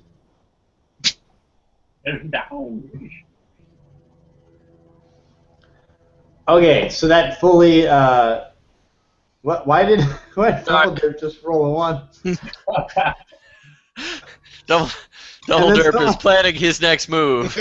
And then someone drew a big red line on the screen. Dumbledore, the plan went seriously wrong. Okay, so Eric's crossbow bolt connects, and with the wolf. What's the damage on that, Eric? It was the second 6. Or Huh? 6 piercing damage. Okay. And crit add an extra 1, but I didn't get. You didn't get a crit. Okay. Cool. So your bolt finds its way in between the plates of armor and hits the spirit stuff inside of the blink dog in between its neck and its head. And you do 6 damage.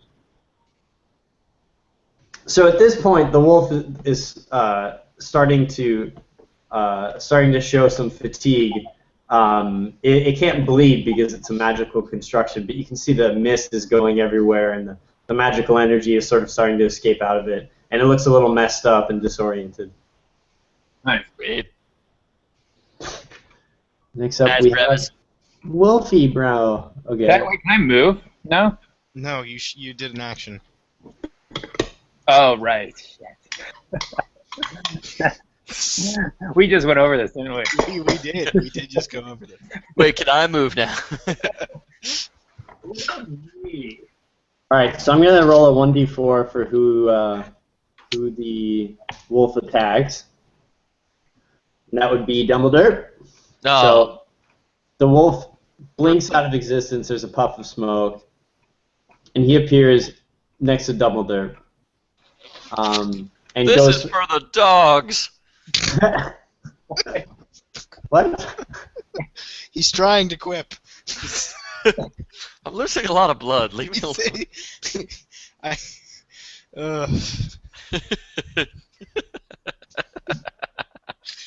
A for effort, man. That's a thing. So dog lunges at Dumbledore, and he looks really messed up, and the armor is all clanking around as he does this. 1d20 plus. Oh, And does that beat your AC? by like more than double. Dude, you have plate mail on? Yeah. Well, I have like a leather shirt, and I have a 13. what? Are you serious? According to my character sheet. All right, then something's Am I doing it wrong? effed up because my character sheet is like 7. Yeah, mine says 13 armor class with no armor. Yeah. Hold on. No armor, I'm 13. Yeah, but the armor class should like be the amount of. So the chainmail, the base AC is 5, and then I have a buckler. But you don't you add on top of whatever your no armor is? Oh, Yeah. Oh, is that how that works? Yeah, I'm pretty sure, right? Yeah, why is yours going down? That's weird. Oh, okay, so I have an 18 exactly then. Oh, you do? 11 plus what? 7. Oh. Okay. So what happens now if it's equal? Dude, I don't know. Does it have to beat it? I think it has to beat it. So. Well, we can make that the rule. Oh, no. I'm sorry. Because so far we've been doing like it's a difficulty check of 15, and if you get a 15, you do it. Oh, that's true. That's so right. your difficulty on your armor is 18, and he got an 18. So he connects. All right. Emotionally speaking there. Yeah. He deals 5 damage to you. So Okay. Cool. Woo! So Dumbledore is really... the wolf gets a huge bite out of Dumbledore. There's blood everywhere. It's awful. Are you alive still? Yeah, he's got like 3 hit points. I'll be right back. You're hard. Wait. Let me think this through. Something to do with howl. Did it hurt? It hurt. I'm willing to bet the conclusion's going to be that hurt. Things are real looking bark for our hero. No. Okay, I'm back. Alright, now we got the sword going after Brevis once again. Oh, shut up. I'm the most important one. You...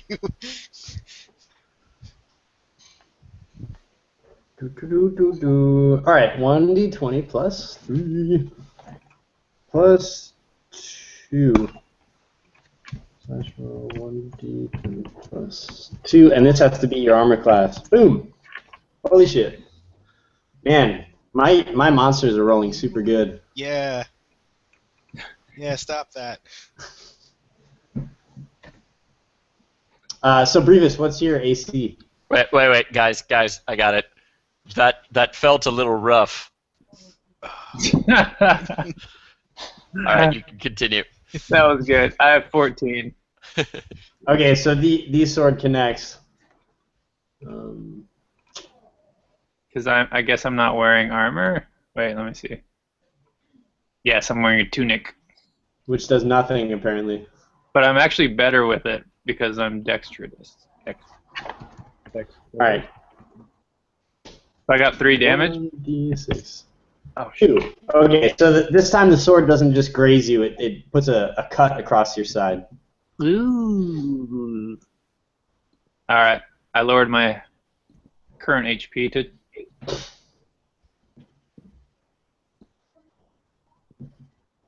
Now do I get an attack of revenge? I don't. Now it's Dumbledore's turn. Sack of revenge? Big ol' dangly sack of revenge. All right. Sack of revenge. Dumbledore brushes the blood out of his mouth, and he wipes it away, and then he's like, "You'll pay for that, dog." He readies his trusting Morningstar, which he's just decided to name Fiona after his prom date.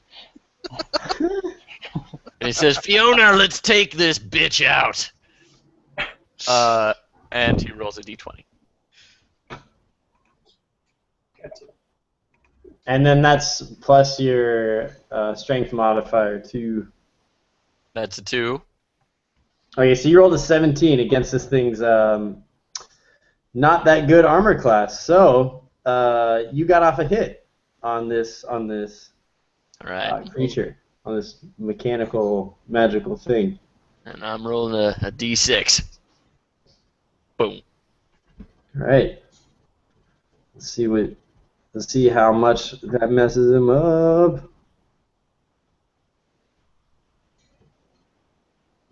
Okay, so the wolf takes a few steps back, and one of the pieces of armor falls off of onto the floor. It's no longer magically constrained, and then another piece does, but he's still holding together for the most part. Okay. Balls. Next up, Heraclius. All right. Well, to help my only friend in this party, 2, 3, 4, 5. I move next to the wolf. Oh, we're friends. And Oh, that's not me. Hey, I shot I shot an arrow at your wolf. Why aren't we friends? after running away, you both ran away. I was sprinting to objectives. I threw a health potion at you. You I did do well. care. To be completely accurate, you threw a health potion on the ground. At me. In my general direction, you chucked a health potion. It's the thought that counts.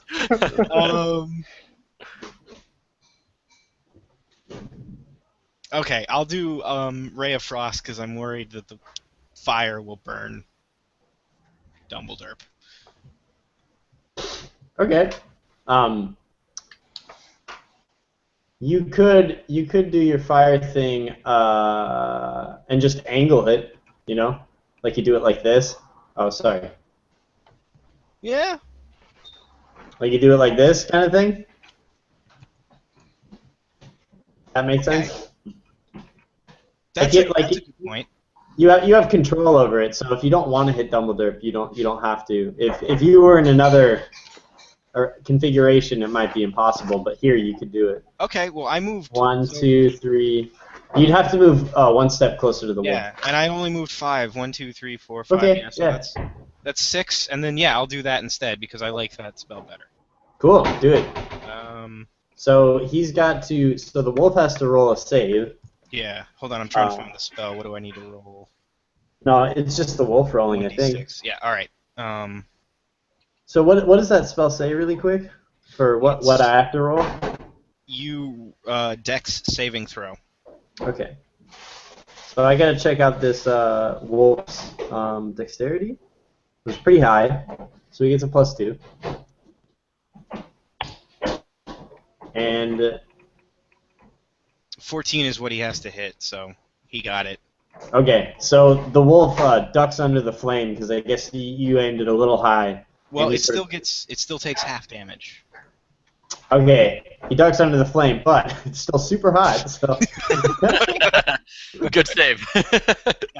Nice. yeah, that was my dex save. Stupid. Okay, so roll damage. All right. Cool. So you did 6 damage to him.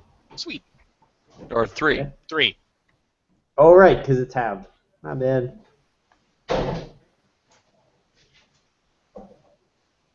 gonna put this down on his little thing. Is he still fucking alive? Okay, so you heated up his armor enough that the spirit energy sort of makes its way through the cracks and disassembles in the air. And then the armor's hanging there for a second, and you guys all hold your breath. And then each piece sort of clanks down on the ground and sort of slides out of the way. Nice. It no longer resembles a wolf. It looks like a pile of metal. More like a sheepdog or a German shepherd. Dumbledore looks through the haze of blood and he says, I misjudged you, Heraclius. You look like a weak, puny, really dumb, kind of wizardy type jerk face, but now I see that you're a strong, puny, dumb type wizardy jerk face. Okay, so next up it's Melchidus. Alright. So Melchidus looks around and he sees that now that the wolf is gone, maybe he doesn't have to run away anymore. Very bold. How brave of you. There's nothing wrong with running. And he decides to perform a shocking grasp at the sword in front of him. Awesome. Are you gonna like grasp the hilt of the sword and shock it? Because that would be badass. Yes. Cool. Grab the blade! Yeah, definitely. I guess that's the only part you could grab, right? So let's see what shocking grasp does.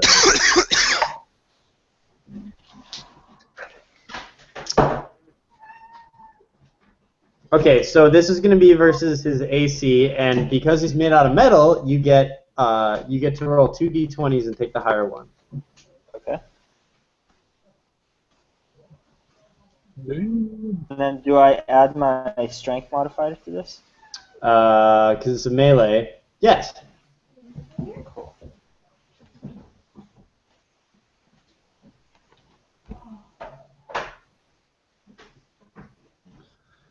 How do you roll with your strength modifier?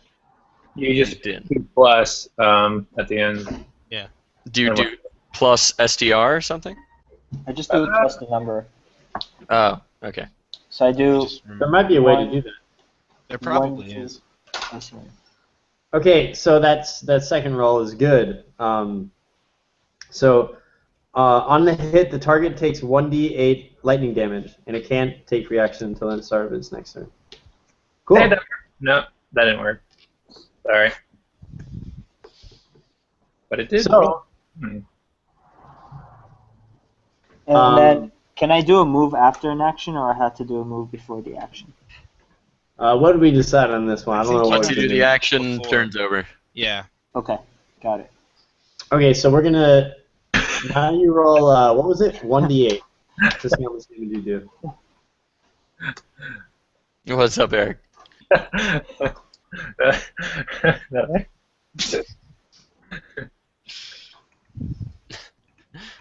So Malcatus, you do 1d8 and to see what kind of damage you do. 1d8.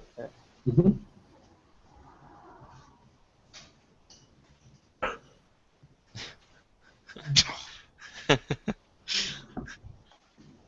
Okay, so Malcatus reaches out and grabs the hilt of the sword, and you just see the whole thing erupt in like bolts of lightning coming out of the sword. It looks badass, sort of like a Frank Frazetta painting or something. And then when you let go, the sword falls like limp to the ground, and you guys think that it might be dead, but a moment later, it sort of like shakes itself up and continues to float in the air. It's still there? Jeez. All right. Hey, I have an idea. Are you guys whispering to each other? Yeah. It's my turn, right? Let's see here. Yep. All right. I'm gonna try to grab the sword and put it in the chest and close the chest. Hey, nice. Okay. Cool. This is going to be a very high difficulty of 15. And then it's going to be versus your dexterity. I mean, it's going to be 1d20 plus your dexterity. All right. Let's do this. Oh wait, that was a dex save. Should I roll again, or do you want me to go with that? Just roll 1d20 and then add your dexterity on top. Plus 4. Boom! Shit. Okay. So Brevis jumps across the room, grabs the sword by its hilt, and it sort of struggles to free itself from his grasp.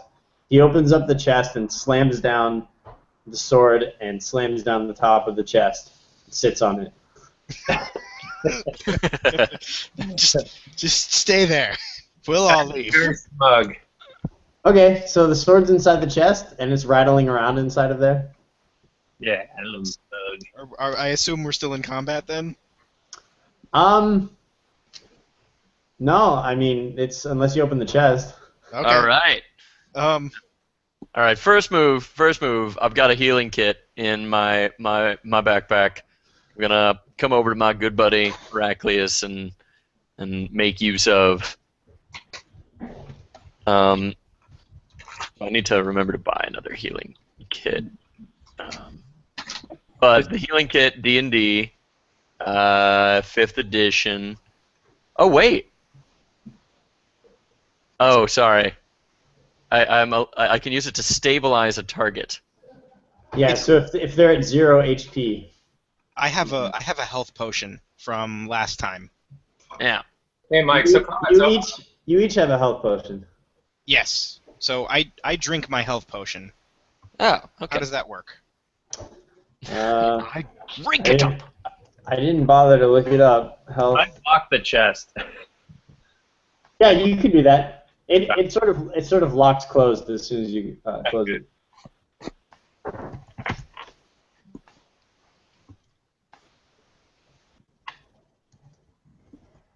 My wounds are minor. We're gonna say that. You know. Oh, so I have 10 uses for this this healing kit. That's kind of nice. Good to know. I'm gonna go explore this other All right, room. we're gonna say that this is a cure light wounds potion. Okay. Actually, my internet's being slow. Let's just say it's 1d8. So you roll a d8 and see All how right. much health you heal yourself. 8. Great. Nice. It's a full health. The new RoboCop was added on Netflix, by the way. All right. Hey, nice. You know, I'm gonna use a healing kit on myself then. I'm gonna save my potion for later. I walk over and give Dumbledore a little pat on the shoulder and say, "You've earned my respect, sir. Oh, hey, That was a good fight. You did a good job." thank you, Dick.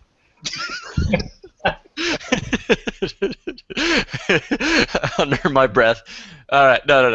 I'm kidding. I don't say that because that would be mean. And it looks like. Dumbledore definitely said that. I'm sorry. I totally heard it. We all heard it. So wait a But I second. just Wait a second. smile and walk off. So I can do first aid. Oh, okay. So never mind. The healing kit is really just to save a dying character, somebody who's like constantly losing hit points. Okay. So I can't really use it at this point. And I'm gonna take faith that I don't really. We finished the 3 trials. I gasp and crawl my way over towards the door. Let's see what's in this next room. Okay, so Dumbledore's pretty badly hurt, but so are you guys all stepping to the door? Yeah. Sorry, moved you. So you all step through the door, and when you do, Whoa. What happened? Whoa. Whoa! there's no illustrations for this next part unless I draw them right now. So I might. No. Whoa. We just stepped into What is it? It's all white in here. Okay, so before our it's eyes. completely black in this room. It's very hard to see. You can see the edges of some tables and some stools and benches, chairs, and then this doesn't seem like an ordinary darkness. It must be some sort of like illusionary magic. And then all of a sudden, the lights flip on, and you all see like A giant dick. God damn it.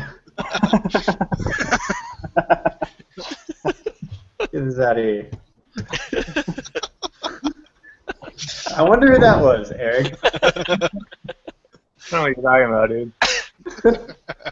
The lights switch on, and inside of the room, you see a number of tables stretching down this room, this hall. What's his name? Beldrir is standing at the very end of the hall, and there's a number of adventurers. There's God damn it, Eric. Damn, I thought you were gonna get there last. There's like shady-looking rogues and wizards holding giant tombs and battle-scarred warriors. And as soon as you enter the room and the lights flip on, each one of them has a mug of ale, and they all lift their mugs up in the air and go, "Ah, hooray! Yeah, congratulations!" You know. And there's a celebratory air. Beldrir extends his arms out and he says, "Well done, well done." Looking to your right, you can see that there are these enormous lenses that show a view of each one of the rooms that you guys were just in. You see you see the giant suit of armor that you dispatched. You see the guardians of the treasure chest sprawled out on the floor, and the closed chest with the sword inside. And you can tell that they've been sort of watching you, and a few of them money changes hands, like they were betting on what was going to happen. And the atmosphere in the air is jubilant and celebratory. So All right. Nice. Beldrir looks at you and he says, I haven't seen a display like that in some time. That was excellent work. It was inventive and it was done with finesse. And then he says, there's a fourth trial that I didn't tell you about, but it's much less perilous than the others. It's the trial of storytelling. And so I want one of you to regale us with a story of your past. And so he sort of points at random. Actually, before we do that, in the corner of the room, you see a what's Feonora? What's her? Feonora. Feonora. What kind of character is she? She's an elf. She's an elf. So in the corner of the room, you see an elf, Feonora. And she's standing, sort of looking a little battered like yourselves. And Beldrir points to her and he says, in addition to you wonderful adventurers, we have this wonderful elf who completed the trials by herself. And we haven't seen something like that in ages. So perhaps you two should meet, or you all should meet. By the hammer of Thor.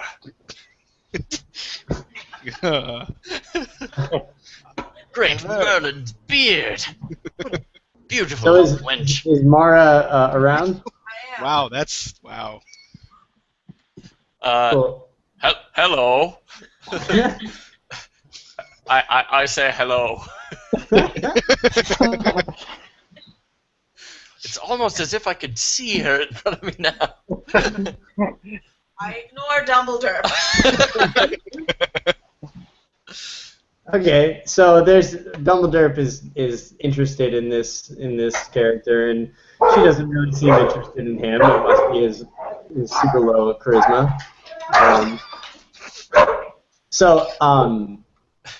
At random, he points to one of you.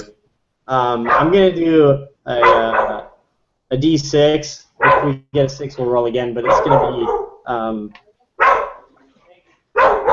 I need a pen or something. We hear the ghost of the vanquished hound.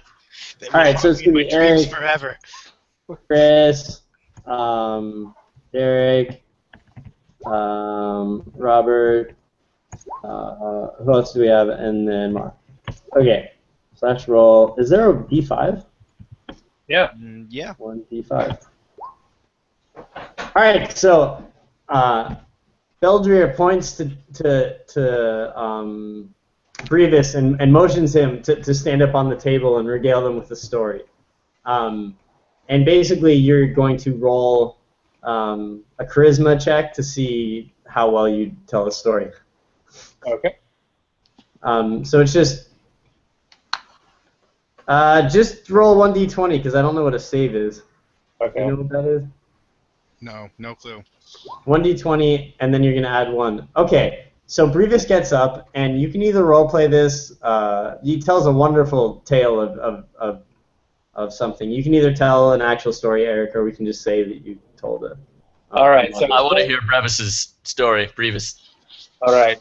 So I pull from my suit a single blowgun thing, and I show it around the room, and everyone says "ooh ah" because it looks pretty. Ooh. There you go. So one time I woke up in this forest grove, and there was no way. God damn it! What's going on? So a mug of ale slides down towards Brevis, the foam flying off the top of it, and more mugs of ale slide down the tables to all the characters involved. Nice. What is Eric drawing? This is Brevis telling his story, standing on a pedestal. Oh, nice. He's Obviously. everywhere. Okay, let me. I'm gonna interrupt and give you guys a little layout of this room. See if something to look at. It's got a smiley face. All right. So- Anyway, it's a great tale. So as Eric's talking, I'll draw the room. Okay. So I was in this grove, right? And I couldn't get out of the grove, but there was this short guy and this big guy who was kind of dumb. And they were telling me if I helped them go in and steal these reeds from this sacred grove, they would show me the way out of this forest. And I was like, Who's the dumb guy? it wasn't you, don't worry, Dumbledore. Cool. So they showed me this thing, and I had no idea how I got there. So I was like, whatever. But it was this. Mike, you describe it. You were the DM. Okay, so Eric goes on to tell you a tale of how he found this magical fairy glen, and he sort of awoke there, and he was. Come on, guys. I'm sorry. It's a princess dick. A damsel dick. That dick has been damseled. Aww. I love how disappointed Derek got.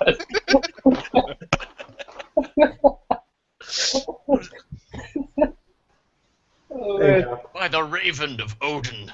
Oh, it's still there.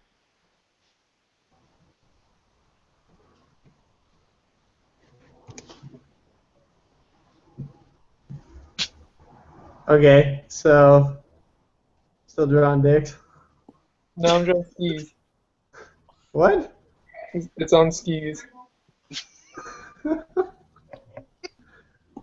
So Eric recounts a tale about how he had to outwit a bandit and his and gain the trust of a sort of imbecile, the bandit's friend, to help restore order to this fairy glen in the middle of the forest, which is an immensely powerful place.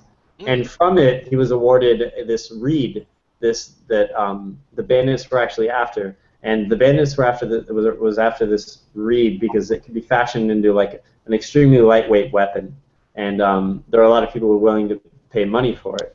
Eric managed to get the bandits to leave the fairy glen alone, and for that, the fairy princess that lived there offered him a single reed that she fashioned into a blowgun, and this is the blowgun that Eric's holding in his hands, and it looks marvelous. The natural texture from the reed has a sort of glimmer to it, and there's a magical aura about it.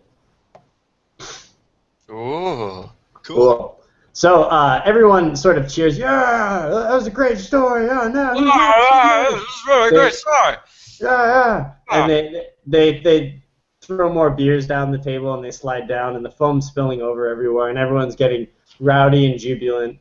And Beldre asked the next person to stand up. And that would be Chris. So Beldre asked Chris to get up and tell them a story. Malkadis. So I do to see like a charisma modifier to see Yeah. how So as Chris is stepping up on the table, and everyone's sort of cheering, and then the hall is getting noisy, and then behind you guys. So if you look at my little map over here, there is here's where these mirrors are, right here. The lenses where you can look into each of the trials. Here's all the tables and stuff where you guys are sitting and everyone's drinking and having a good time. And then at the end of the hall, there's this giant statue of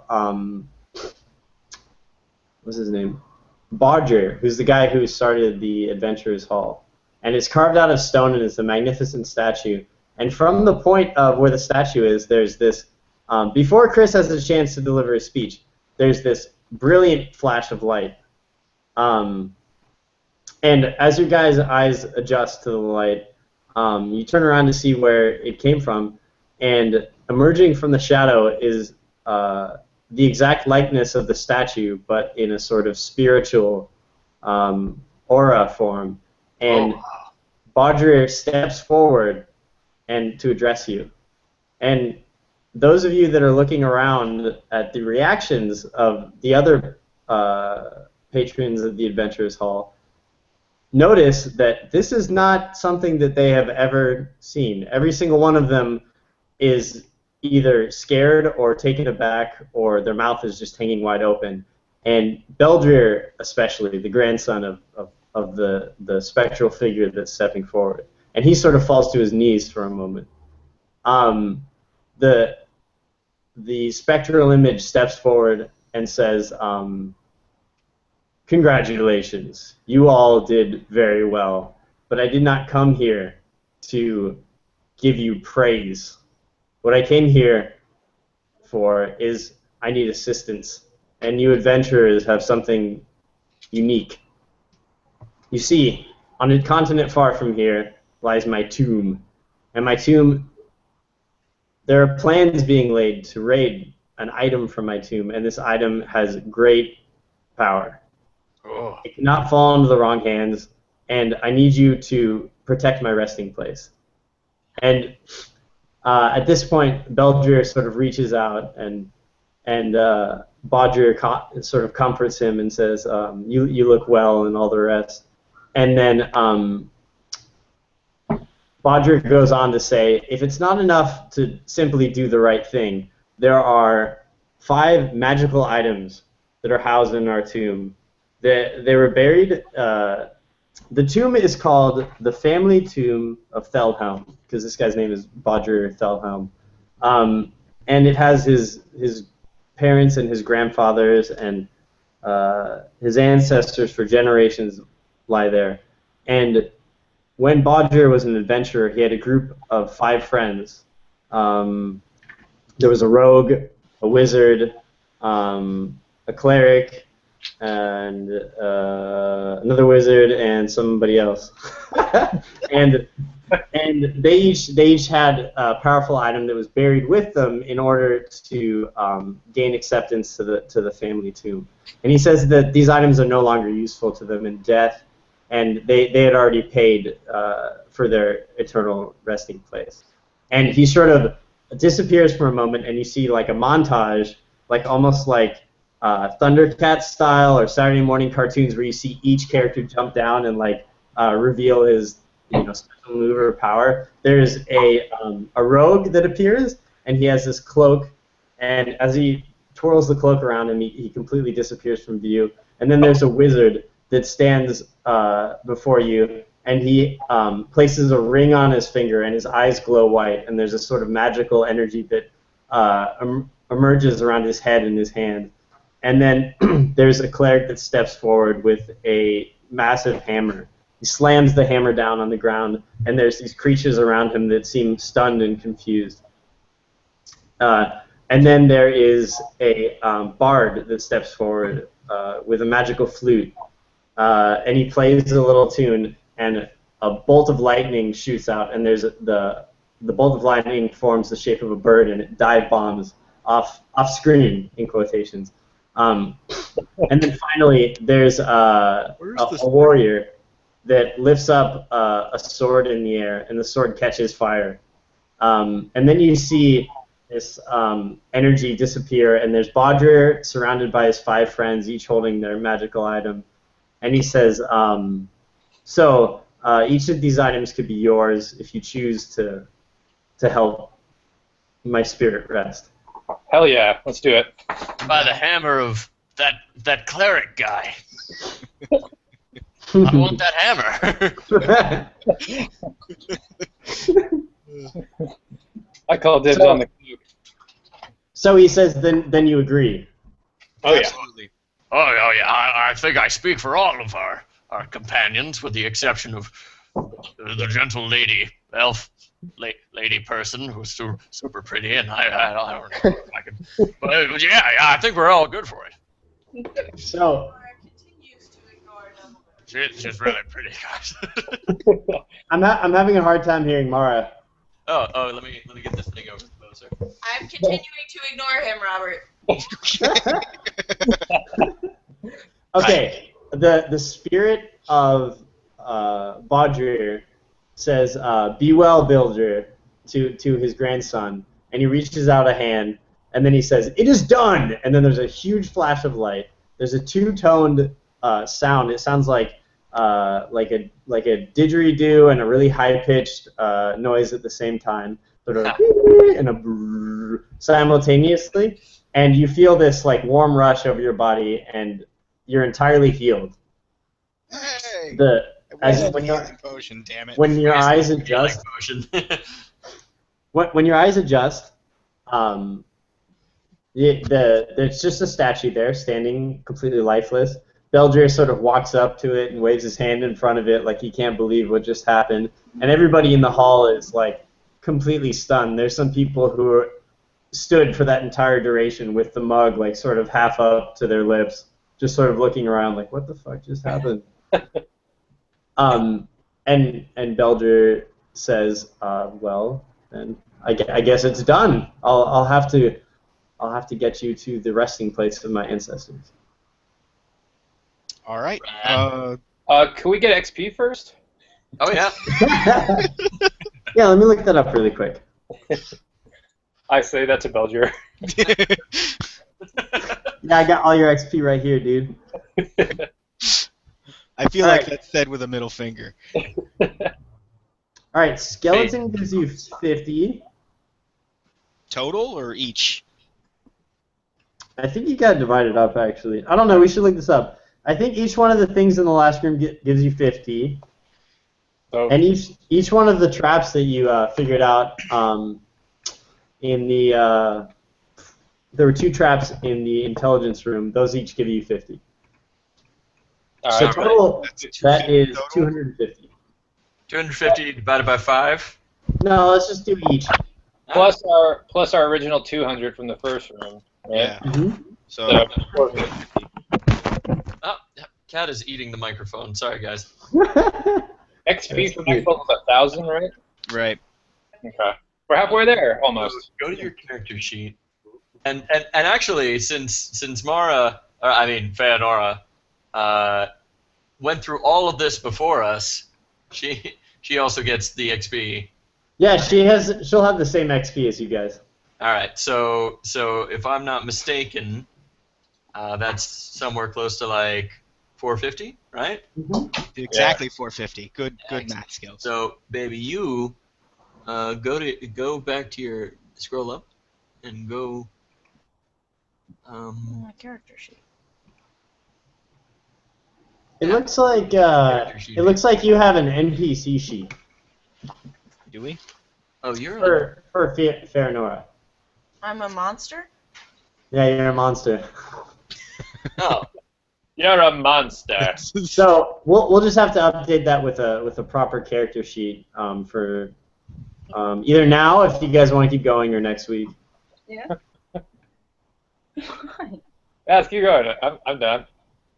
Yeah, I mean, I can play for a little bit longer. Yeah. Okay, cool. So let me consult my notes really quick. Plus, Mara hasn't gotten to play yet, so I Right. kinda... Yeah, totally. I Okay. did draw a nice dick, though. Nice. Yes, you did. Very nice. It was very well formed. Hey guys, I have to take off like at 8 or a little bit after 8, so I don't know how much longer. I have to stay What there. time is it there? It's 11 here. Oh, it's like almost 8. It's Okay. 50 something. So how much longer do you have, Chris? You gotta go right now. Like 10 minutes maybe. 10 minutes? Okay, I'll get us. I'll try to usher us on to the next stage in about 10 minutes. So Beldrir, Beldrir says that right now you guys are on the continent of. Just a moment. It's called Just a Moment. Justa momente.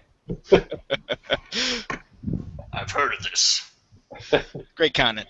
In the ancient dwarven speech, it means So tapping for time. this continent is called the Greater Lands of Forlind, and the little peninsula that you're on right now is called Elorwisp. And you need to travel to the Dolorast realm of shields. And this is like a sort of this is a land of peace that has a tight military presence, sort of keeping the peace. This is where the resting place of the Felhelm clan lies, and Beldre thinks that it'll take way too long by boat, so you'll have to take other means to get there, because you do have to cross a small sea. And so he introduces you to a character named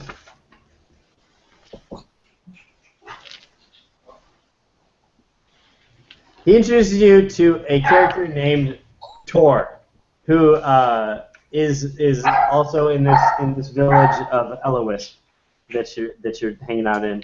And Tor has a docks, a shipbuilding building. So he builds ships and moves around cargo and does deliveries and stuff near the sea off of Elorwisp. And he says that right now it'll take too long to go by. It'll take too long to go by boat, but that he could take you in an airship, and on two conditions. And Tor is not very smart, but you can see in his eyes that he's incredibly perceptive. Like from all of the maritime travel and time in the sky, he just has these like eyes that are incredibly alive. But he speaks in third person. He's kind of strange. He's a big brutish guy, sort of a half giant, and so he says like. Yeah. Tor will take you on two conditions. One condition is we leave tonight. I have a shipment that is due in the greater lands of, what's this continent called? Dolorast. The other condition is, God damn it, it could be dangerous, and so I need somebody to protect the cargo on top aboard the air vessel. You agree? Are we sure, Mike, that it's an air vessel and not some sort of naval vessel surrounded by manatee-friendly water? He said both Beldre and him explained that it'll take 3 to 4 days to travel by boat, and it would take a day and a half to travel through the air, and that the waters are filled with pirates, and so it could be dangerous. Ah, I see. Well, I for one accept the conditions. Me too. And my bow. Cool. So, come the next time that we play, there will be an airship for you guys to fly along, where you will spend a certain amount of time in, traveling to this new land. All right. Yeah. Cool. This is interesting. All right. It's getting good. With lots of ticketing. Yeah. Cool. The decks are taken. All right. Mara, I'm sorry you didn't get to play. That actually, the first time around, I think we got through the like 2/3 of the map in like 3 hours, and then that last one took 3 hours. And there are a lot of penises on this thing. I noticed the damsel penis has a penis, which itself has a little tiny penis. As long as Mara got to draw a dick, it's it's the whole experience. And it is confirmed that the elf wench is joining us for this next journey. Yeah, I kind of missed the description of Mara. I don't have a character sheet for her, so I have no idea. Why don't you describe maybe yourself? Mara could give us a little preview of what her character looks like. what my character looks like? Yeah. I don't even know where my character sheet is. Well, How to access anything. so in this case, baby, like you will just come up with a character because even your character sheet. I mean, you're an elf, and I think you're 5'7". I think that's all your character sheet says. But is your elf fair-haired or of dark complexion? Yeah, so this is the time where you sort of start to role play. So you say like, your character came from such and such background. She has these kind of temperaments. When you assign your ability scores, you'll decide whether or not she's intelligent or whether she's strong or dexterous. So And that'll all play into the type of person that she is. If you give her a very high charisma, then she'll be like very attractive and people will want to be friends with her. Stuff like that. So the thing I think that attracts Dumbledore to this elf wench is he believes that she is of equal, if slightly lower, intelligence than him. I'm actually of higher intelligence. Are you? Well, But just barely. I- It's like a 9 as opposed to the your 7. unfortunately, Dumbledore is not very good at counting. So I only have, when I click on her character sheet in the interface, I just have an NPC character sheet. yeah, is there a way to change that? I can give it a shot. Oh, there it Yeah, is. dude, just click the NPC thing at the top. Oh, and Oh, cool. There it is. and all of her stuff. Yeah, is it's all there. yeah. Awesome. Okay, so so she's an incredibly nimble druid with super low intelligence. Oh, there's a whole bunch of crap here. Yeah, I Is she thought I- wise, or is she just? Does she have any? What's her strongest quality? She just Dexterity. got it. But I'm also very good at turning into a manatee. That is one of her best qualities. You should have seen how she went through the first 3 chambers. It was A sight to see. the manatee is actually like 20 feet long, like the most vicious Moby Dick of a manatee you'll ever see. All the monsters just kind of stood there with their mouths open in complete bafflement. Yeah. She walked through the room. Or They're like they're whispering to each other like, is that supposed to be here? it's like what's going on? I don't know. Normally we What? fight dudes. I don't know what this is though. Must be Belger messing with us, man. The brilliance of the manatee, though. The subtle sea cow. You can hide in plain sight. It's awesome. Right. And it's confirmed, I believe, that we've invited her along to attend our next journey. Mm-hmm. Okay. Yeah, well, she was invited by Barrier. He was addressing the both your party of adventurers and the female elf that completed the task all by herself. So. Score, says Dumbledore. Fucking Eric.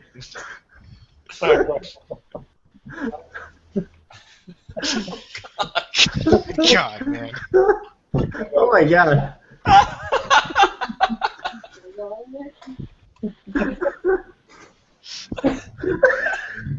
Alright, I think we gotta end it on that, right? I love that it says it is all okay.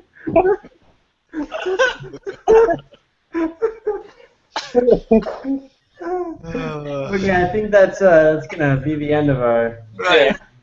Right.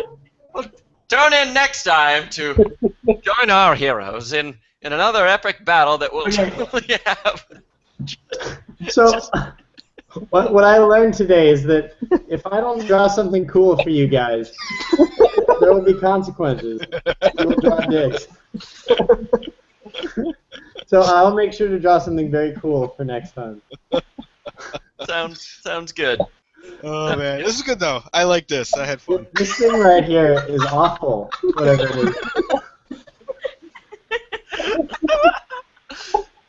Oh God.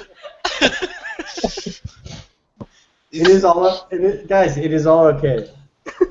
Wait, I'm confused. Is that a monocle and an eye patch? Is that what that is? He's got two faces too. Will our heroes, in the coming adventure, fly through the air, or will they soar? Or will they not fly, and will there be dicks? Tune in next time. So wait, is this his elbow or is he holding dick balloons? He's got elbow pads. He's got super. I kind of assumed they was holding dick popsicles. I thought it was an elbow, but now I can't unsee the dick balloons. Okay, guys, I gotta take off. All right, man. All right, well done. Well done as always, Mike. All right, yeah, I got it. Good job, guys. Yeah. See you next time. See ya. So yeah. All right, later. Peace.